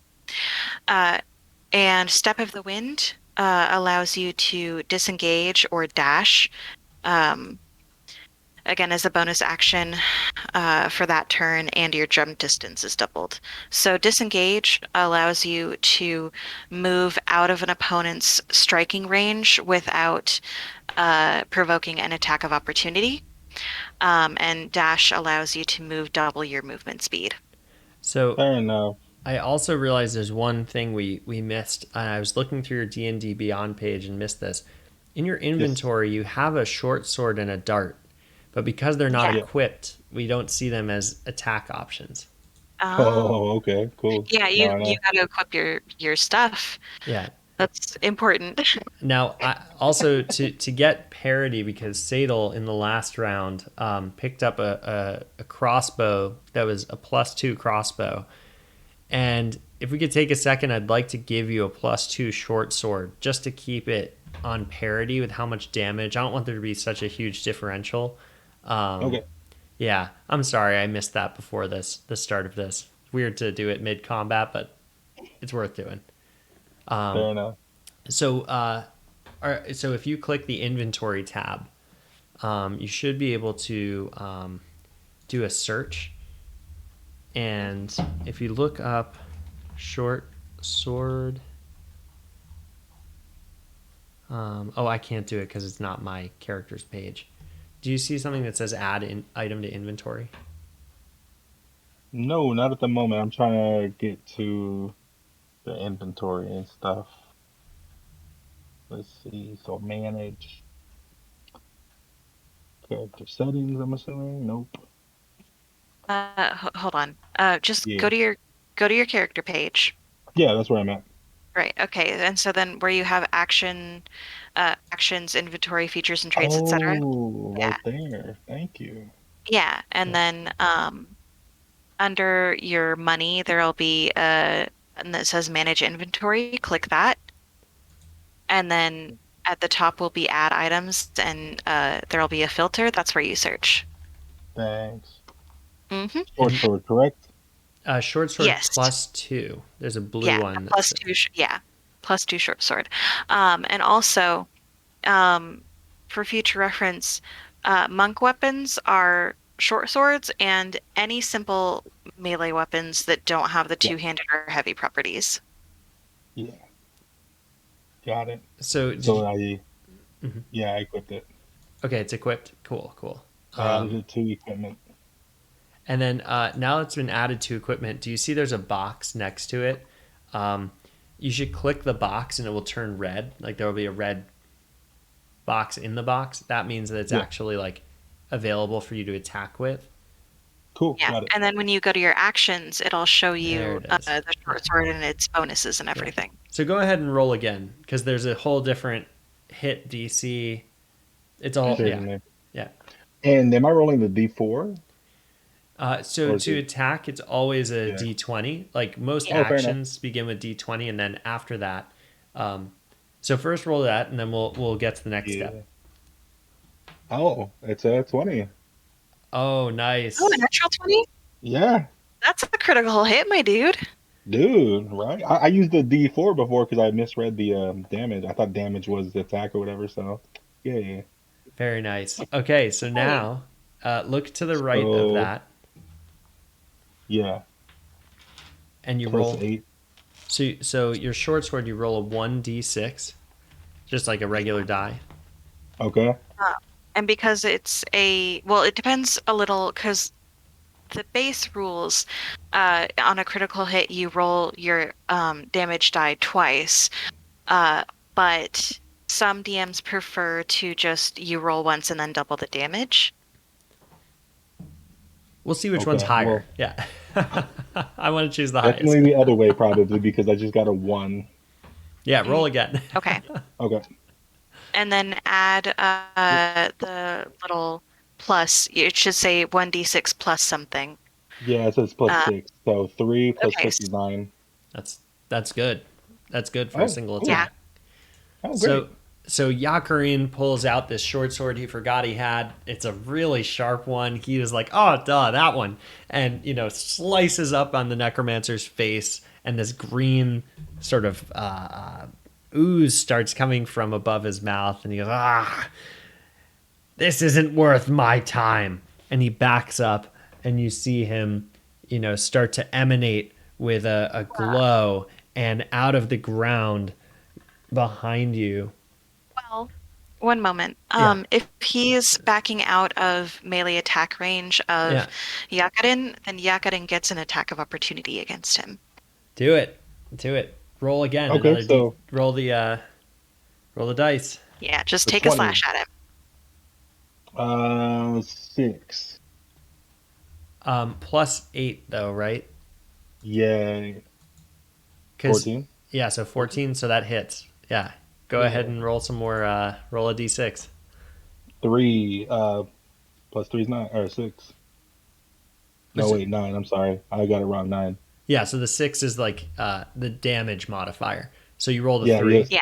Okay, so correct. another 9 damage. So as he's backing up, and the necromancer is, not worth my time. Yakaryn's like, that's pathetic, and stabs him in the chest underneath the tombstone. He's like, and more green pus is coming out, and the necromancer waves his arms, and out from behind them, a green rotting corpse emerges from a tombstone and looks over, and just appears like to have this weird ravenous look on his face, which you can't see right now. That's a bummer. Let's see if that adjusts. Okay, whatever. He looks really hungry. And let me roll his initiative because we don't really know. He's probably last. Actually, you know what? We'll just make him last.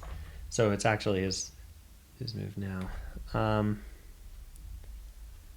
So the zombie that has emerged from the ground starts shuffling and moves very slowly towards Yakaryn and doesn't quite reach him. So now we're back up to Caedil's turn. All right. Am I within melee range of the zombie, or could I use my crossbow against him without incurring disadvantage?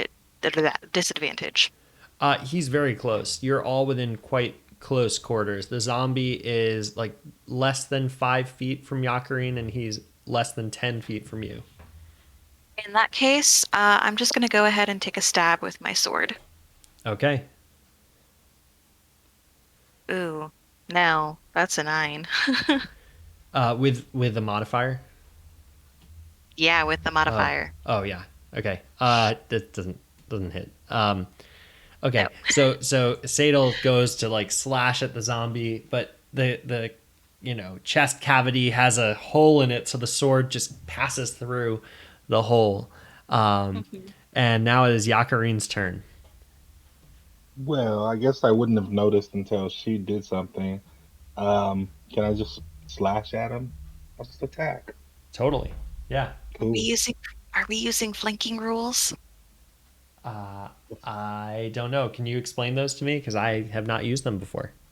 Um, so basically, if two characters who are allies with each other are on either side, um, opposite sides of an enemy, Mm-hmm. then they get advantage on their attacks against it because they're, Oh, coming at it's like a like pincer move. it's like the wolf enemy pack tactics kind of thing. Yeah. Okay, I didn't realize that there was another one called flanking. Okay, yeah, let's do it.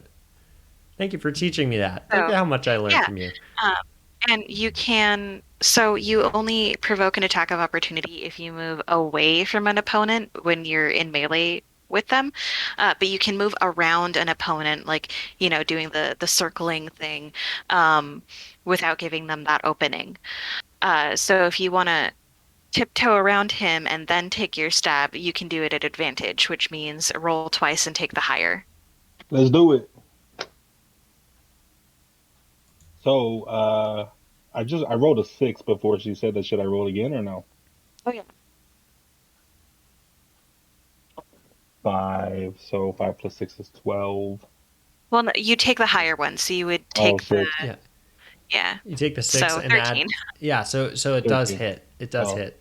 Yeah. cool. So, uh, 3 damage plus Plus what was it, 6? 6. Yeah, so 9 again. All right. Excellent. So Why? Yakar, Always. what? Nothing. We just gave you a pretty sweet weapon, so Right? you're going to keep hitting. Okay, sorry, that was 9 damage. So okay, so Yakaryn looks up at this zombie and he's like, "You cannot make me feel afraid anymore," and like slashes into the abyssal inscription on the side of its face and chops it off of its face. And the zombie can't scream, but you can see it's been reduced. The necromancer looks on and he says to himself, "Ah, that fool," and casts a you'll notice an icy hand float out from him, and it grabs onto Yakaryn's shoulder. And let me roll. Hold on 1 second.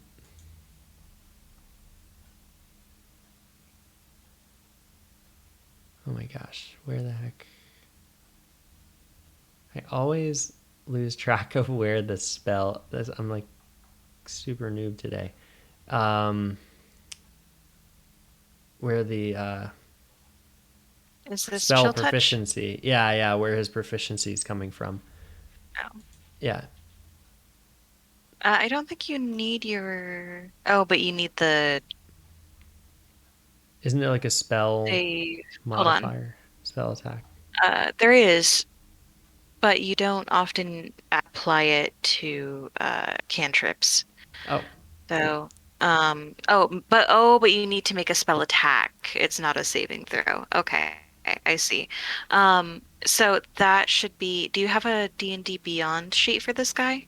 so it's an enemy sheet. It's like there's like a whole Right, profile of its like, like the a stat strength, block. dex, constitution, all that good stuff. Yeah. Okay. Yeah. I'm just looking for it. I don't see it. Hold on. Let me.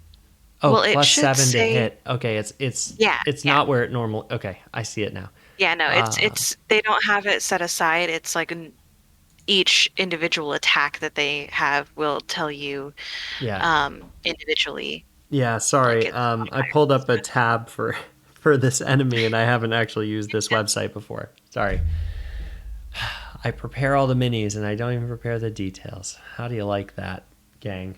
Um, Honestly, there are so many DMs who just like spend the entire week going, "Oh, I should prepare for that session that's coming up." And then the night before, they're like, and just throw something together, and it works out great. You just have to sell it, you know? yeah. No, well, I mean, when it comes to the math, that's the hard part to BS. Hmm. So anyway, the point is, back to the game. This necromancer, he pulls his hands out from his chest and makes this icy, floating hand that grabs Yakarym's shoulder. But Yakarym has found a fire within him and moves his shoulder out of the way, and the hand just grasps the air, and he looks over at this, and feels that he's overcoming his fears. Now the zombie, who has no fear, is still turning to Yakarym, and Hmm.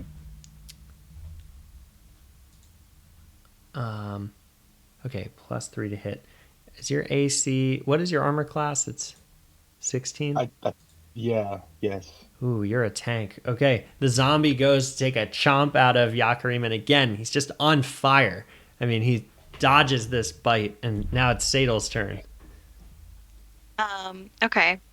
I'm gonna sing that he just tried to, hurt my friend, and that he's clearly going to be probably a bigger threat than the zombie, considering he's summoned the thing and it's not doing too hot. I'm gonna turn to the this cultist guy and say, "Oh my God, you're a mess. Look at you. This is disgusting. I can't believe you would go out in public like this." And I'm casting vicious mockery again. Oh my god. It's amazing. Another one. Let's So see. wisdom saving throw. So that's yeah, it's a 21. Okay, I'm gonna stop trying that. Sorry. You're fine. He's very unaware, and so all of his, like, he's never looked at himself before, and his skin is like falling off, and all these words just aren't landing with him today. He's very He's confident in his looks. he's super. He's just like, Bitch, I look fabulous. Don't even try it. To be fair, he's been wandering around a graveyard his whole existence, so he thinks he's always looked fabulous. Yeah, okay, Yakaryn, show Yeah. us how it's done. All right. Let's do a little attacky do on him. At advantage. Uh, add advantage. What is the advantage?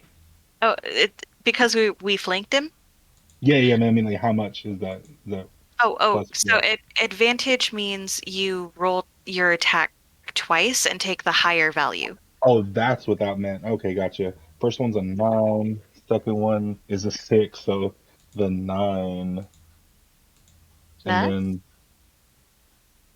uh a 3 again. So 9 damage. Um, so Yeah. yeah, 9 damage. Okay, yeah. Yakarym's blade is now glowing.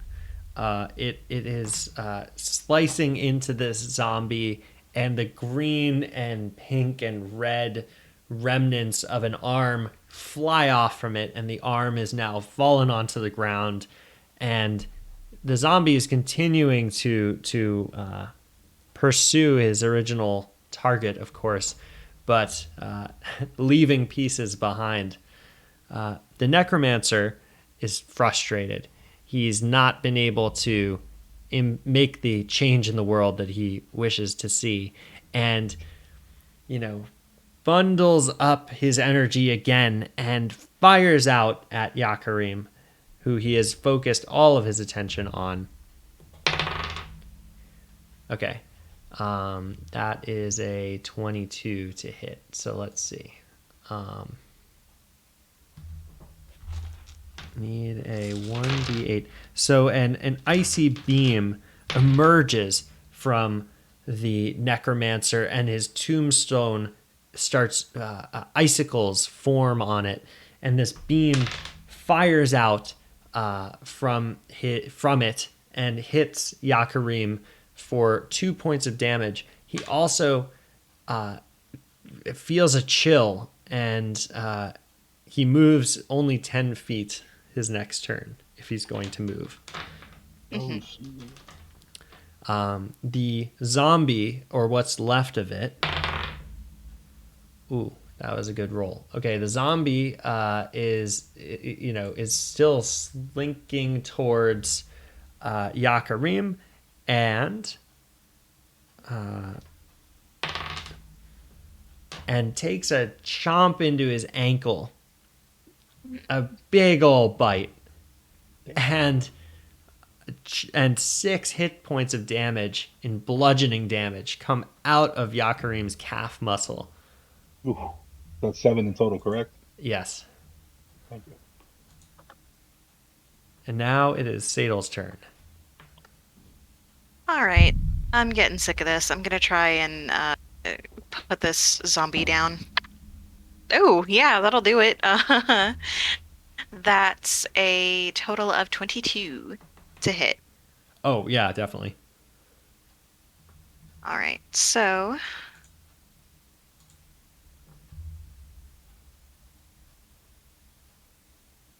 10 damage. Okay. So, zombies, as they are, they make this constitution saving throw to see if they can, Ugh. um,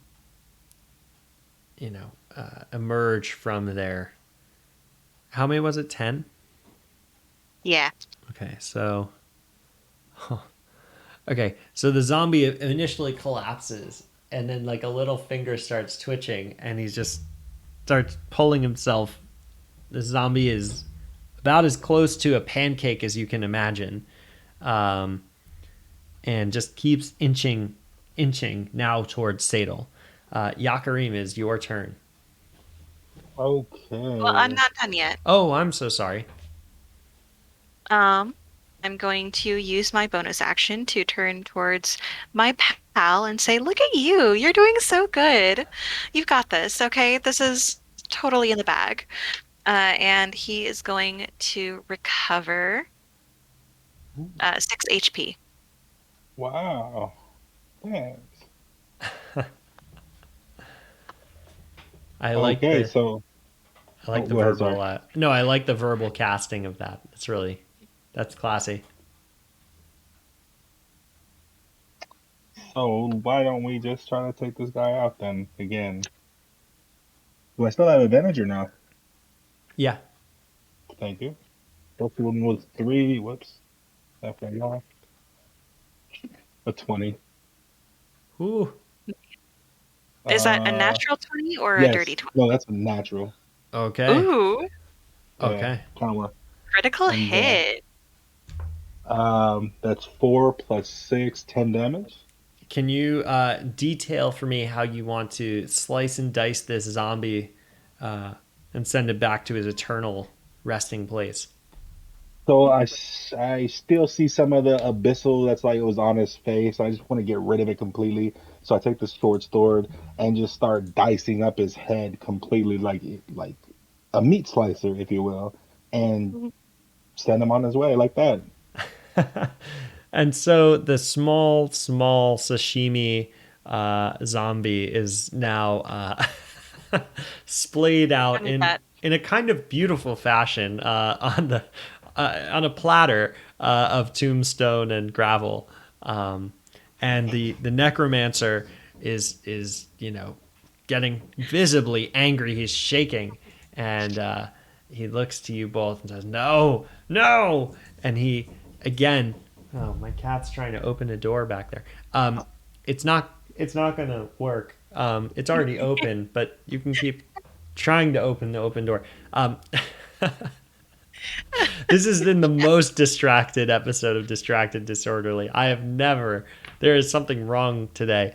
No, it's you guys just have me all excited to play this. All right, so he has this moment where he's just no, and his hands again have a ghostly extension into the night sky, and it comes down to try and grab Caedil on the shoulder.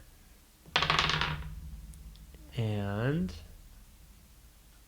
what is his modifier? Okay, so it's 17 to hit.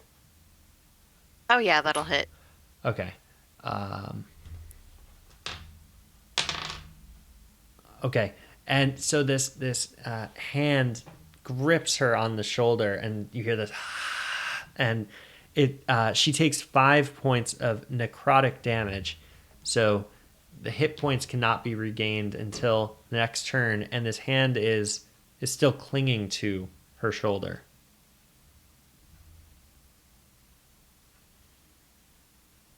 I'm sorry, it's back up to Caedil's turn.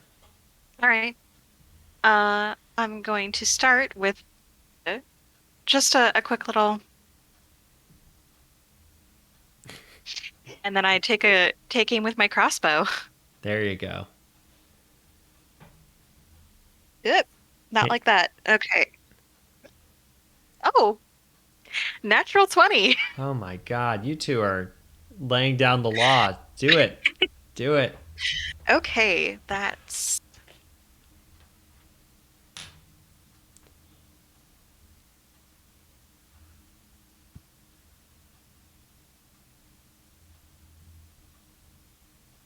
16 damage. Wow. Okay. I rolled a 4 and then a 7, and I have a +5. Oh my God. Okay. Caedil just locks and loads, and she's just like, I thought I told you to stay dead, and just keeps like, and this Here, let me necromancer, improve your look for you. this necromancer is just like got wooden bolts sticking out of him in just about every location, and this cry of eternal agony is erupting from his rotting corpse. Yakaryn, it is your turn. So can I want to just run up to him and slash him, but I don't know if I can move that far. I got like 40 feet or something, so I Uh, probably could, right? so you're actually within about 20 feet, and that ice from the ray of frost has worn off, so you can get that far. Perfect. So then I'm gonna take a slash at him. Got an 11 I forgot. Do I add anything to that? The D20. Oh Yes. yeah. Yes, you add 8. So you can see there's a +8 on hit slash DC. That sword is Okay. very, very good. Yeah, Hmm. so this is says 19 in total for that. You definitely hit. Yeah, and then 4 plus 6 is 10 damage. All right, Yakaryn takes another slash at this necromancer, and the green, this rot, this putrid liquid is again pouring from him. The necromancer is furious, and looks over to Yakaryn and says, that's some lovely looking blood you have there. And he, touches him and says, maybe I could have some of that. And totally fails. Oh, He just Ah. like reaches out and like grabs like some sand and just goes like this, and he's like in his head he's doing this great job, and you both are just looking at him like fondling the sand. He's like, I'm gaining life, and nothing is happening. Though he does turn and oh sorry, no, none of these can be none of those cantrips can be cast at the same time. All right, yeah, that's all he does. He's just sitting there playing with sand. And we're back up to Caedil. What are you trying to build a sandcastle? This is not the Sandcastle time. of bones. It's he's just Okay. in his own little world. Yeah. Uh, that is a dirty 20 to hit with my crossbow. Oof.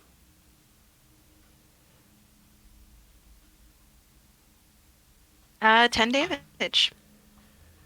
All right, tell me how you want to do away with Sir Necromancer, the necromancy.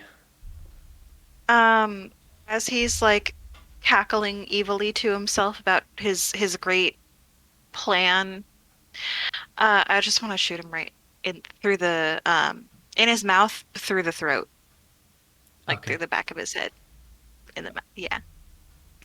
Again, Caedil is normally a very charming bard, has a lot of, lovely songs that she sings, and walks up to this necromancer and plants her foot on his head and stuffs the barrel of the bolt in and just pulls the trigger. And Yakaryn kind of backs up, and just like Kiziar did, like, oh my god, and the necromancer is bolted to the graveyard, the cold ground of the graveyard.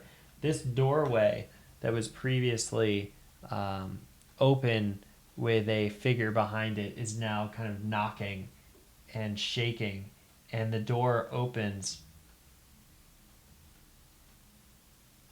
and Immediately swing the crossbow over to take aim at whatever is about to come through these doors, you can see because it ain't a, gonna be good. yeah, you can see a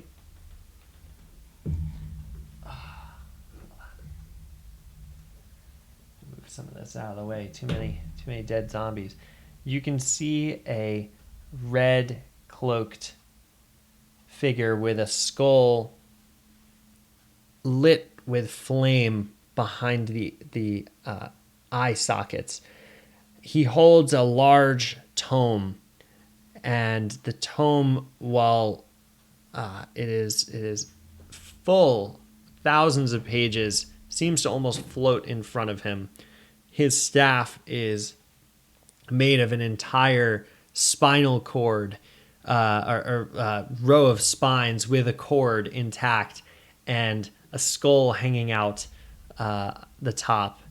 And the jaw opens up, and out of his mouth, the words just emanate: "Who disturbs Velsharoon?" Somebody who thinks you should get the fuck out of here and not bother these nice townsfolk. And who just took care of your crony pretty easily. This necromancer means nothing to me. I Fair will enough. take what I please. Not so sure about that one. And he is almost like levitating off the ground. And this doorway, can you both roll an Arcana check? Right. I'm gonna also glance over at Yakaryn and make sure he's doing okay. 16. Yeah, I got a 13. Awesome. You can tell that that this doorway is the same as the ones that you've been walking through. It's a portal to another place. So while it may seem that this person or this necromancer, this thing, this fiend is in front of you, it could be very far away. All right. Hmm. And the necromancer kind of comes up to right where the doorway should be and almost tries to walk through it, but there's a barrier and he stops. And I thought so. yeah, and he just can't move past that point.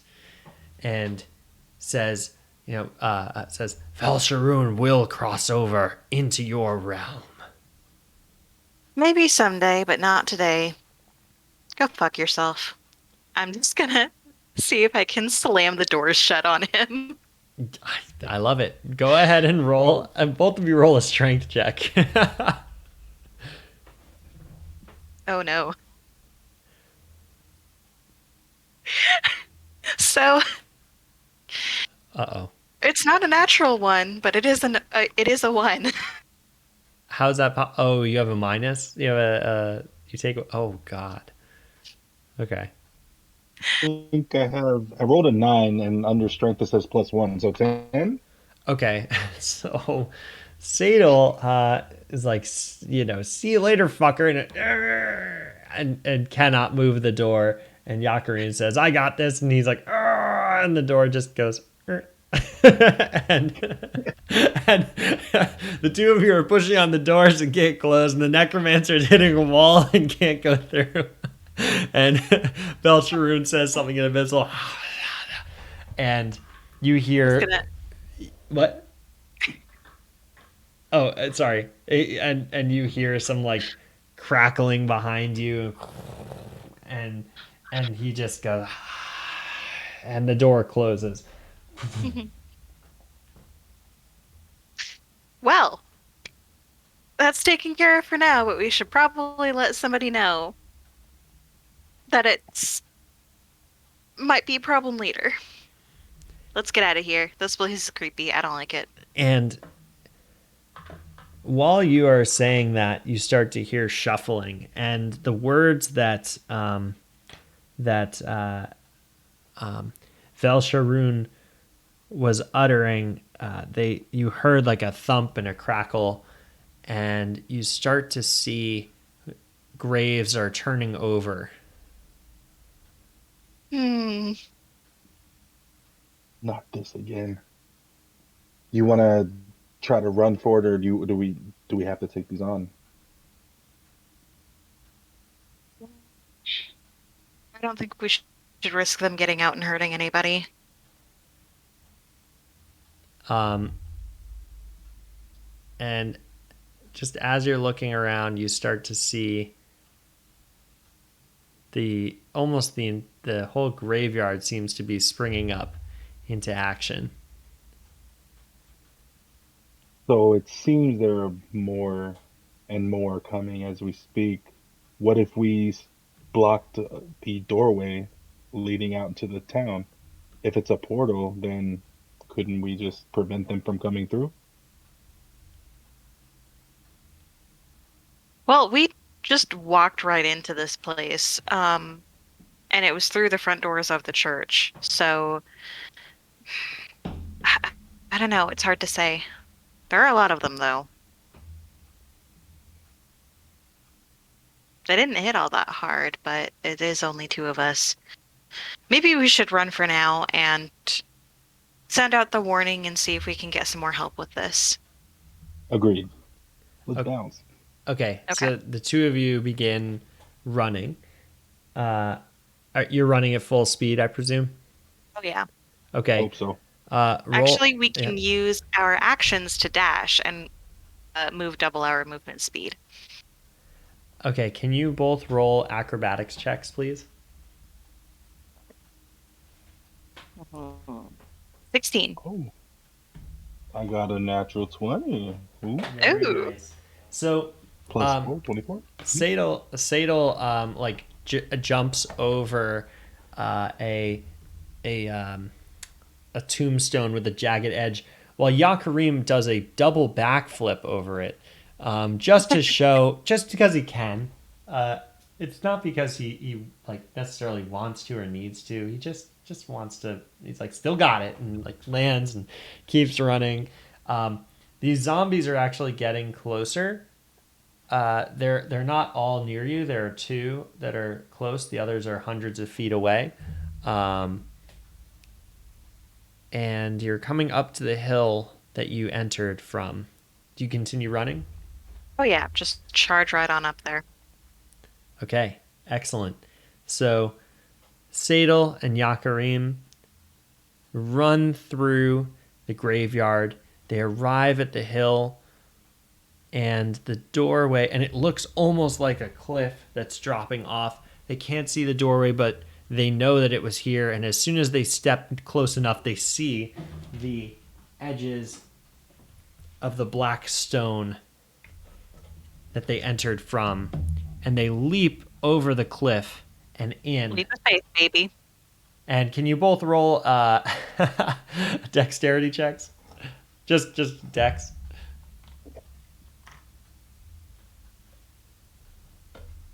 I got a 6. 11. Okay, not bad. We're face planting, aren't we? Yeah. Don't worry. There's no serious consequences. Okay. Caedil lands just like barely on her feet, just kind of like a running stop. Whoa! And Okay. Yakaryn just face like, you know, right back in. He takes 0 points of damage except for to his robe that's a little scuffed, unfortunately. And my pride. Yeah, his pride takes 10 hit points that regenerate over 10 minutes. That's a Okay. different kind of psychic damage. There must be some attack, right? That's like other than the oh my god, vicious mockery. Yeah, there's a few. Is there anything that's quite like that, where like it's just like your confidence takes a hit? No, but there are like your mind and your fear makes it real kind of spells that are like they're illusions, but the target is so convinced that they're actually being hurt that they take damage. Hmm. I like that. Okay. So we have jumped back through the portal, and we are standing inside once again this dark stone you can't quite tell. You think it's a temple, cathedral, church. It doesn't seem to have anything that marks it as a place of worship, other than this giant blue portal. I probably should have asked earlier, but do I know what this big blue thing is since I have a history? I think that's a wonderful question. You should roll a history check. Yeah, okay. Oh, oh gosh. Let's see. History plus 0, so that's a 19. Wow. Why is it that if I try all four sides of this, it's like it should fit in? This is like we call these a Turing test, where like it's like, it's not the same as a real Turing test. It's more like, am I real, or am I just failing at something that should be working? Anyway, you could just call that an intelligence check, and I'm failing it. Okay, So a 19. Yakaryn gets up from the floor and looks at the portal, and he realizes that he has heard of these. He read them in books as a child when he was being brainwashed into believing that establishing a new world order of necrotic rule would be the road that the abyssal overlords wanted, and this particular essence emanating from the stone platform is what necromancers harness when they are raising the undead. He recognizes the blue energy from this portal that the necromancer they just battled used when he animated the zombie who he readily slashed into sashimi.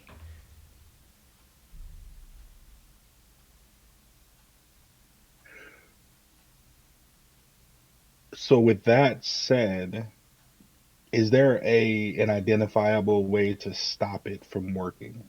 Yeah, can we like smash it up or uh you know, I would try to spell magic if I had it, but I'm not high enough level for that yet.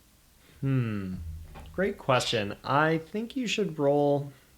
I think you should both roll an Arcana check. I feel like that's the way to go with this one.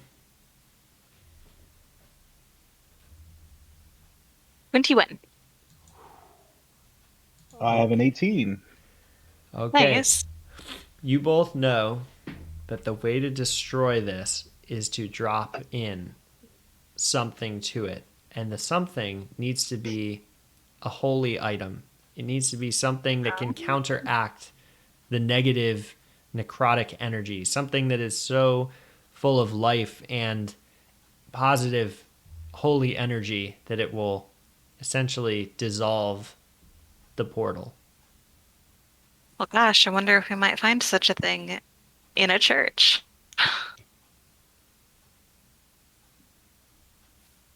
I don't know. So do we want to look around where we are, or should we I, still like? I don't think we'll find it here. This is definitely a completely different place than the actual church in Leilon that we uh, were trying to visit. And also, I think there's some relation to time with all of this. Um, so I suggest we head back and wait for it to get normal again, and then uh, go and talk to the people at the church, get something holy, and then bring it back the next night. I had my suspicions. That sounds like a good plan. Okay. Let's go. So you both are going to walk back the way that you came, right? And Yes. in what manner will you walk back?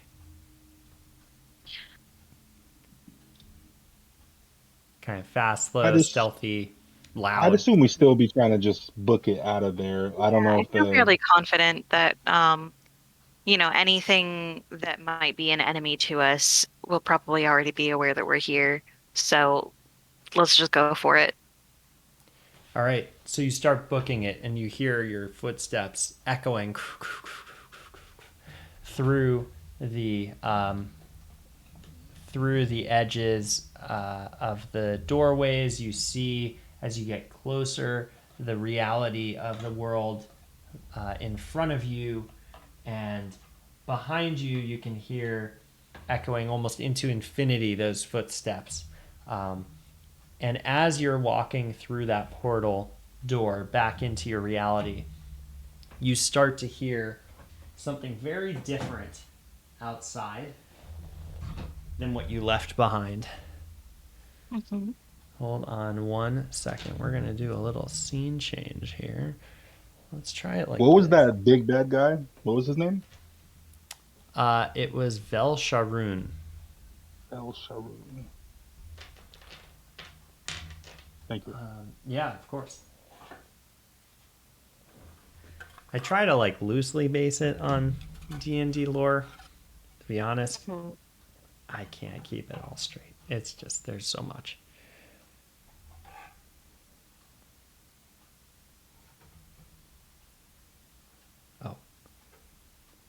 So the two of you are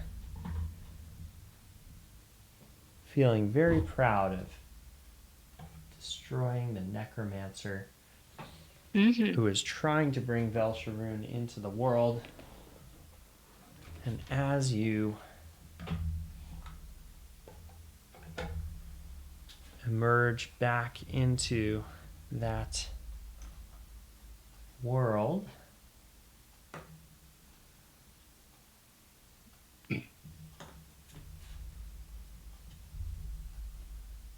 you see the priests who were the monks, sorry, who were previously entering the church doors, deliberating, and you see Adrian arguing with them. And you emerge into the street, and they are yelling to Adrian, "What did you do?" And he's saying, "I've been trying to tell you." And you can tell he's still intoxicated. He's been back And to the tavern, and they say, "This is useless. This is pointless." And hey, oh, hey, they both look at you. Adrian is stumbling around. They say, "Did you just come out of that door?" mm-hmm. What? How? Wait. And they're both looking at each other. What did you see in there? Lots of real creepy, gross stuff. Like like what? Um, some asshole in a magical cage, it looked like, uh, and another asshole trying to free him, who he killed. And so they're a bunch of assholes. I interrupt her and I say, "Look, they're unspeakable horrors that we've seen. You don't want any part of it. We should probably board up this door so nobody can get inside." Well, for now, we do have a plan as to how to uh, prevent this from being continuing to be an issue in the future. My friend Yakaryn has some useful knowledge on the topic. And I what would look at that be? them. It sounds like there's something very important the two of you are not telling us. I look at them like glaring into their eyes, like looking into their soul. Unspeakable horrors. And the two of you kind of pull over to the side. Adrian is approached by this other green monk, and you are catching that he is interested in knowing exactly what you saw. And this monk says to you, "If you can tell us what you saw, we might be able to help you."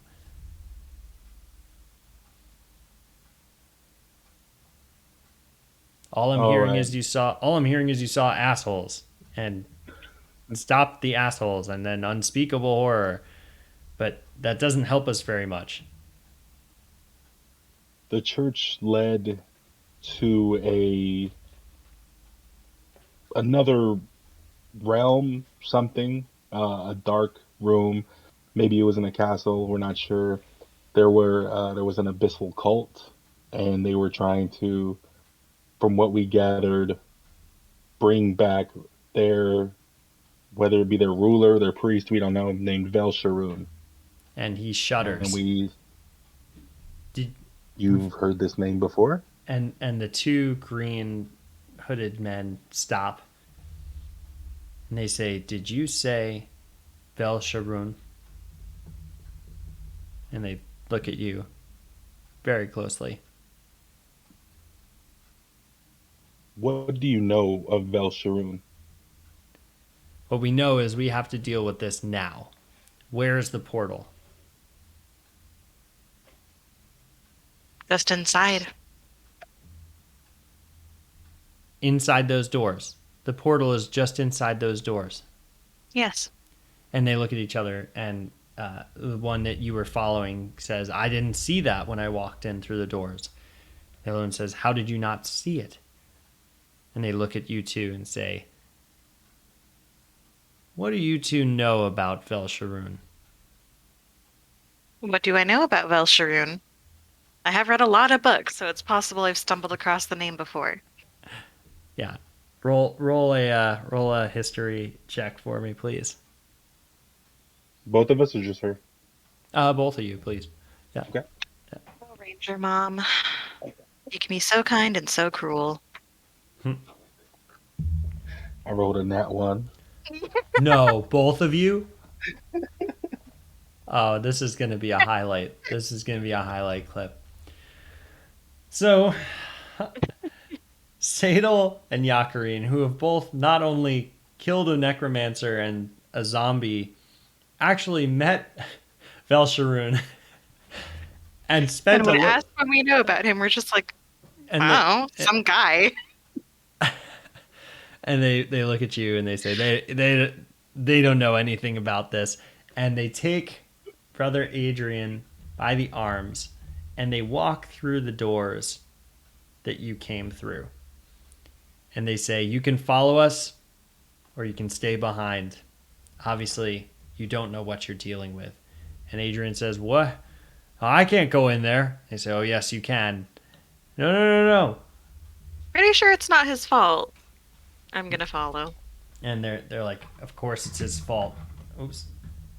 Of course it's his fault. And then they're like, he's like, "No, no, no, you don't understand." And they're walking through the portal. Well, I'm very much following. Well, look at this guy. You really think he's capable of doing something like this? He was in the tavern, like begging for people to listen and help him. They just didn't believe him. And hold on. And they're saying, "Yeah, a likely story." God. And they go back in through the portal.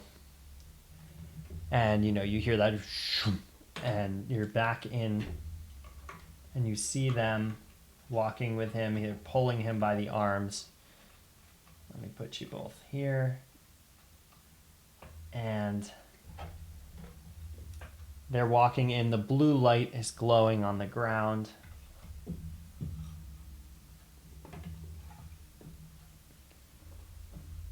And the two of them look at each other and they say, How did this not present itself before?" And they look back at you two and they say, "There's something with them. How did they trigger this?" And they pick up Adrian and they're getting ready to throw him in. Absolutely not. No. I'm gonna grab one of them by the arm and just yank them back. I'll do the same to the other one. Okay. Can you both roll a strength check for me, please? Oh no. Okay, 12. I got a 5. So one of them rolled a nat one, so he goes flying back. He goes flying back against the wall, like actually falls down, appears kind of hurt, and the other one is wrestling with you, but because Adrian's right arm is free, he can break himself back, and he's waiting against the wall. And they say, "What are you doing?"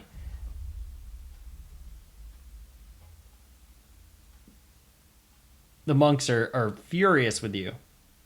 Yakaryn, what did you say about how to shut this thing down? We need holy liquid, holy water. Holy water? Holy Adam. Holy item. Yeah. So we need a holy item and throw it into the flame. Holy item, not a holy person. Yes. And the monk that's standing in front of you says, "Well, can't a person be wearing an item?" Why are you trying to murder this man? Oh, poor Caedil. Somehow he knows your name and he's walking around you.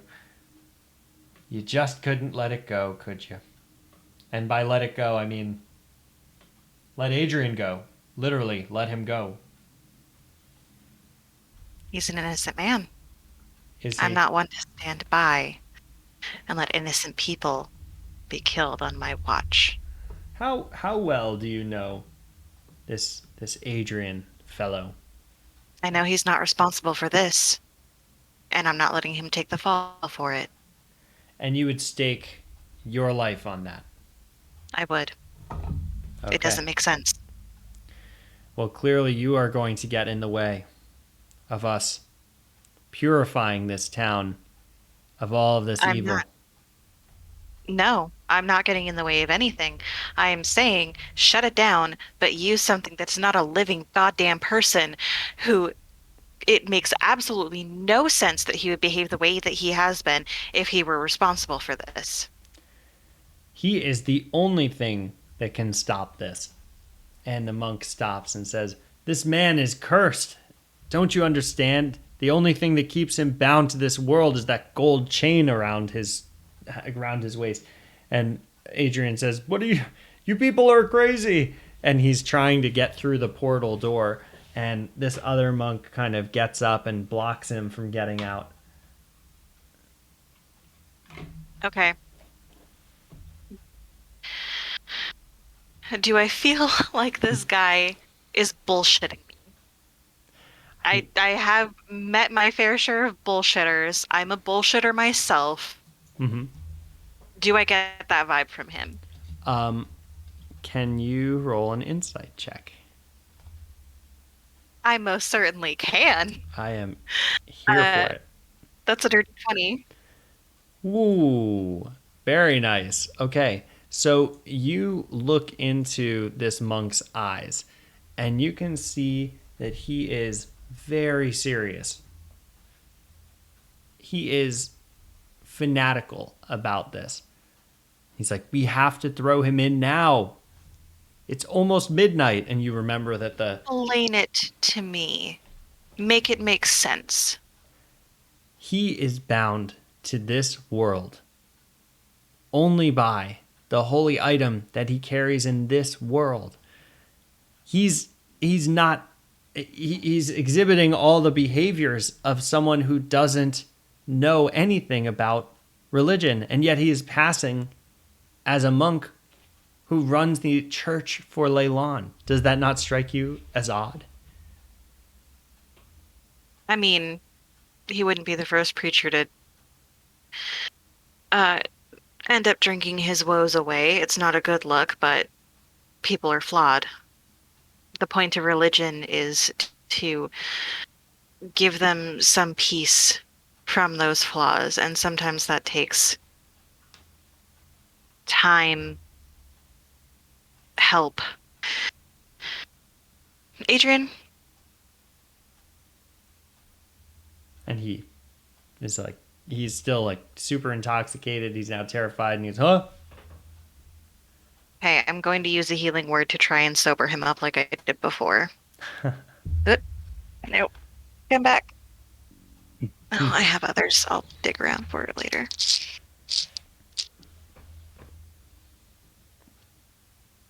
Yeah, there we go. There.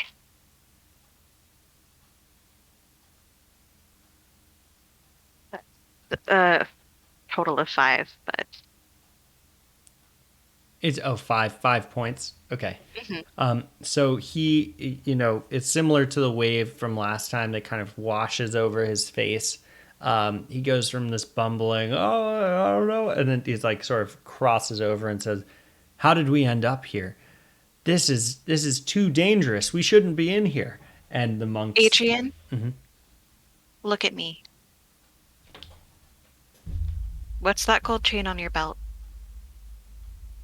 "Well, this gold chain, it's was given to me by the priest before me, the monk who before me. It's a sacred item of Leilon." The only way to shut down this portal is to throw a sacred item into it. But this is very important to me. I need this. I mean, it's been in this town for hundreds of years. Does it matter more than the lives of all of the people who live here? quite possibly all of the people on the Sword Coast. Can you roll a persuasion check for me, please?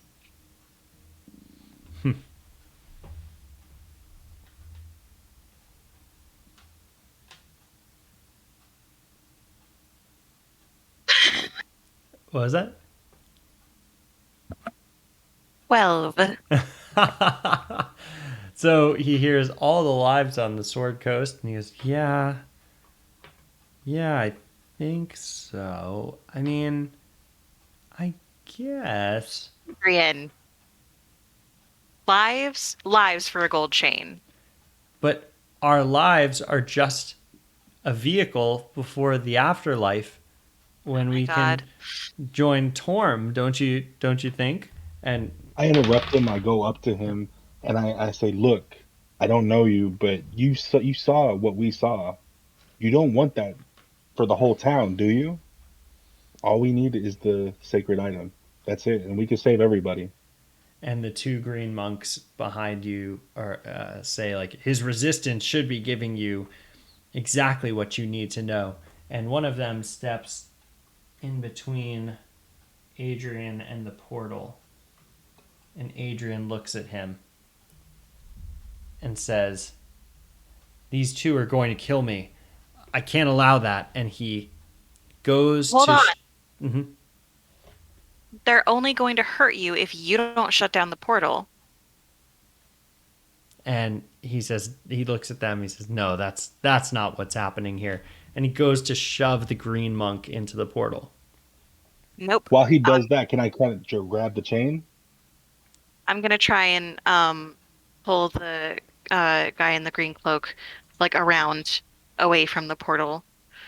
I Kind of mean, use the momentum of Adrian's shove to like just redirect him and get him away.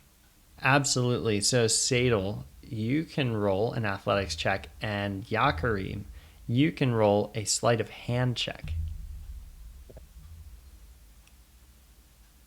13. 15 for me. Okay.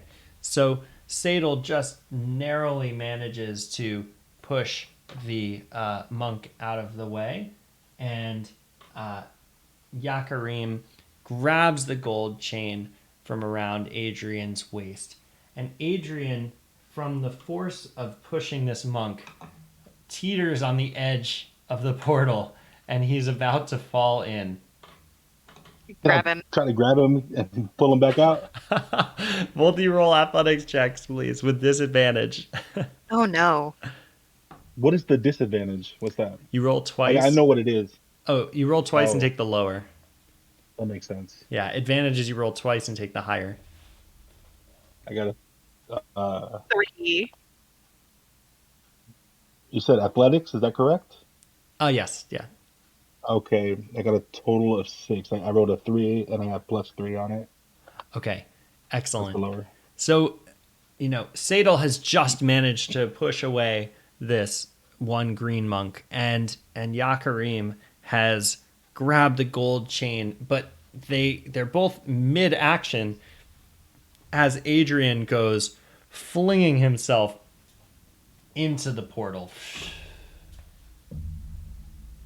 and you hear this like it's almost like paper crackling, just maybe I have some paper here. You hear this sound,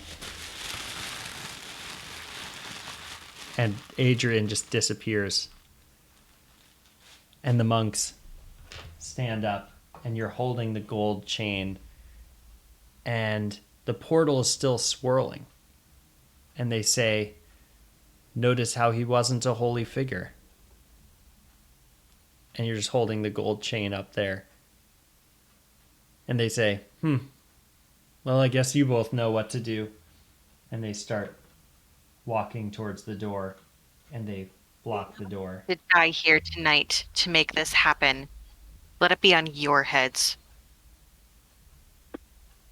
We can live with that.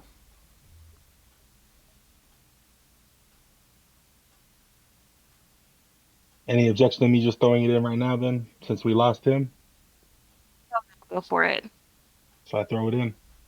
All right, you throw the gold item in, and the portal begins to swirl, and it swirls a deeper blue and a deeper blue, and it starts to get dark, and the whole entire portal turns deep blue and then completely black.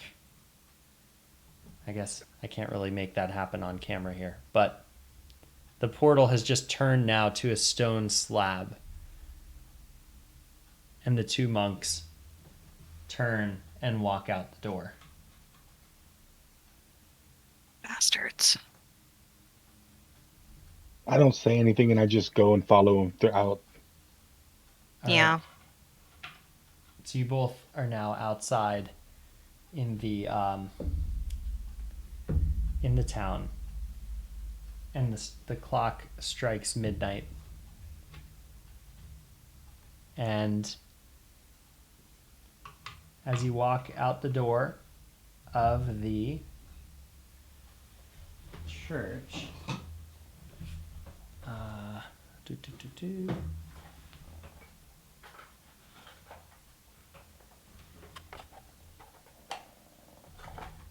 Oh,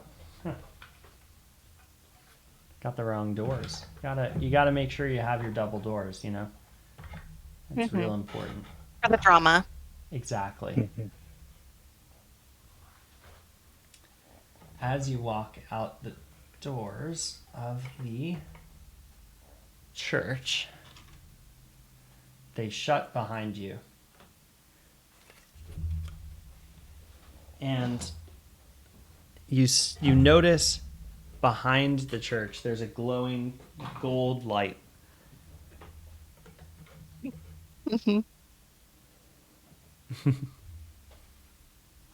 It's just off to the right. I'd like to go and investigate it. After I come out, I want to see if do I see where the two men in the robe went? Just roll an investigation check. Oh no, probably not good. I have a 6. I see nothing. Yeah, they have faded into the night. The midnight bells have finished ringing. The town is very still.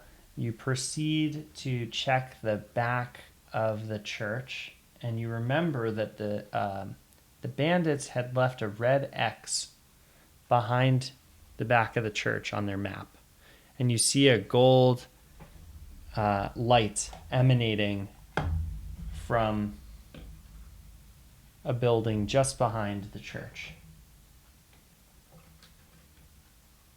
Fuck it. I'm gonna go take a look. Follow. Does this have any significance to you? Just a rumor that I heard. Fair enough. I'll go with you. And so where are you going in this building or around this building? I'll just look for the door, if it has a door. It does.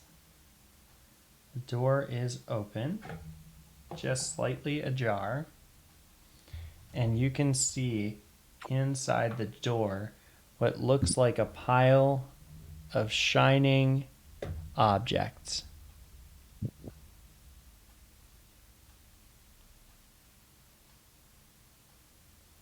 I'm gonna take a look at it.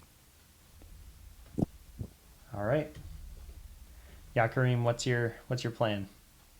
I'm not too interested. I'm still kind of upset about Adrian, so I'm just gonna stand outside. See if anybody shows up, or just let her do her thing. Okay. Caedil checks in the room that had the red X on the map, and this pile of treasure, gold, vases, necklaces, shields, swords, just an amazing pile of wealth, has seemingly grown out of the floor. And at the very top of this pile is the gold necklace that you just threw into that portal.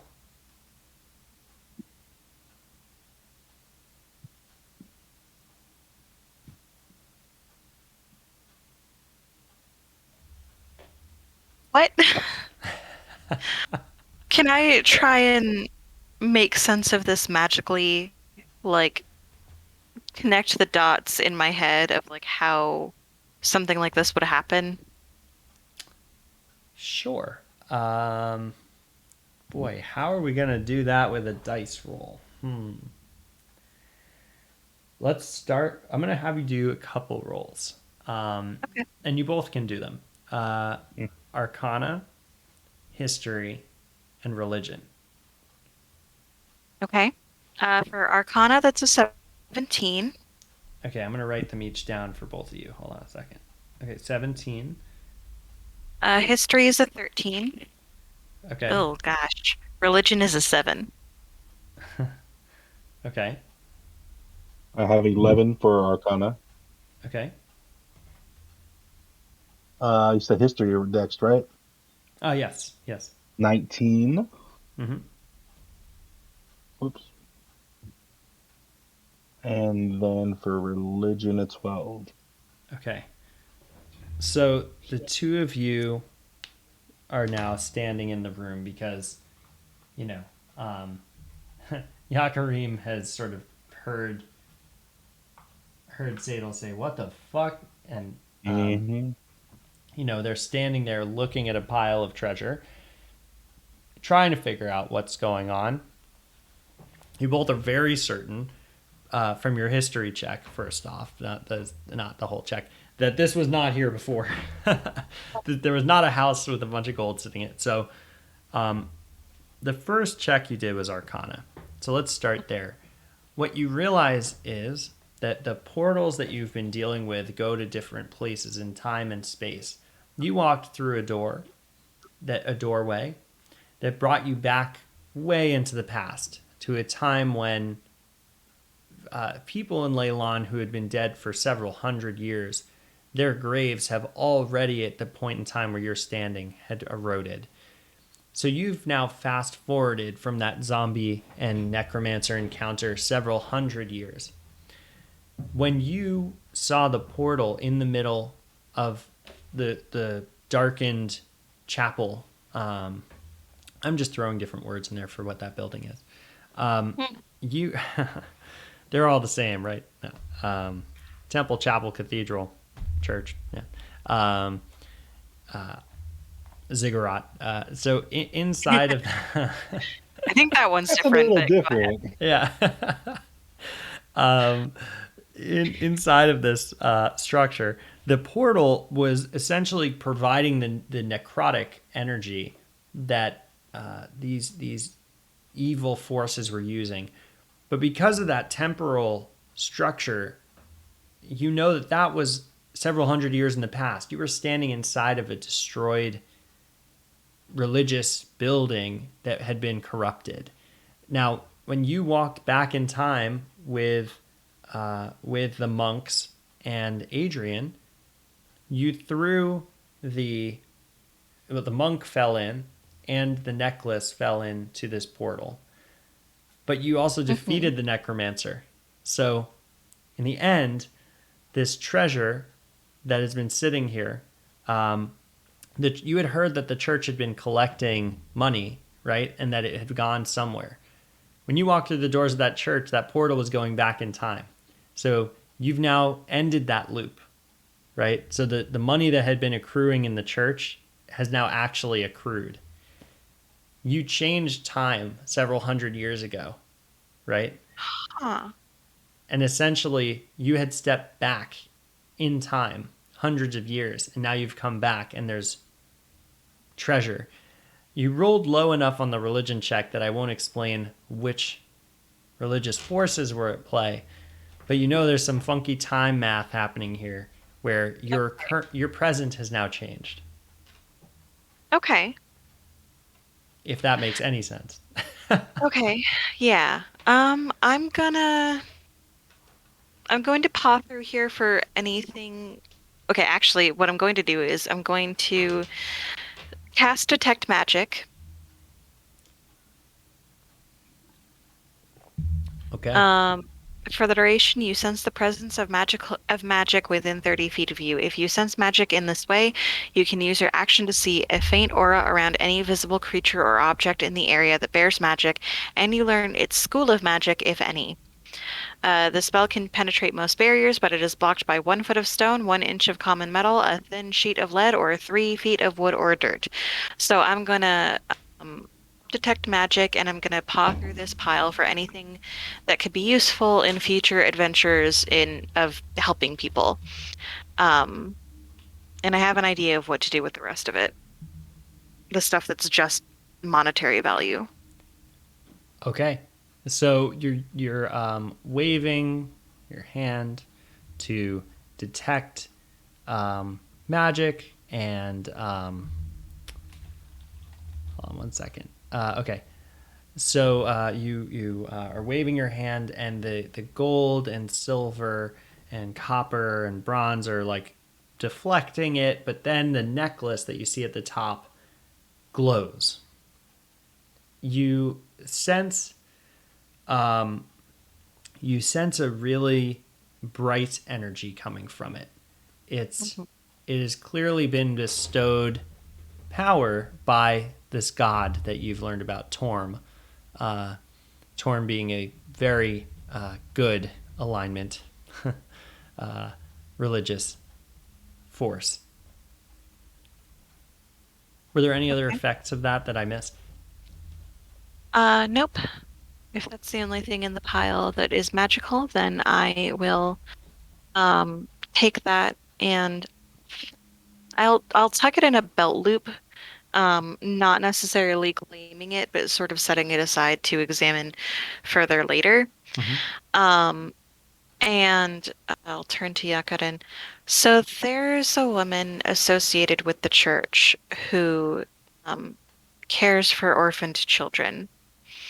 I think maybe we each take a little handful of this, payment for services rendered to help fund further travels and adventures in aiding whoever needs our aid.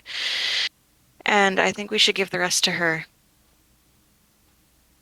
I don't see anything wrong with that. Yeah, that sounds fine with me. Okay. I'm just gonna take like 10 gold. All I'll just right. take whatever Caedil hands to me. Hand him t another 10 gold. Okay. And you're going to leave the pile kind of just on the floor, all the other stuff. Yeah, I'll, shut the door. Um, Try and make sure the glow is concealed so that nobody else comes and steals it. But then, yeah, I'm gonna go and look for. Oh, yeah, no, probably better do this now, just in case. I'm gonna go and look for what's her name? Uh, Sister Gariel. Yes. Um, okay, so our heroes. I think this is a good place to bookmark this. So our heroes leave this shed.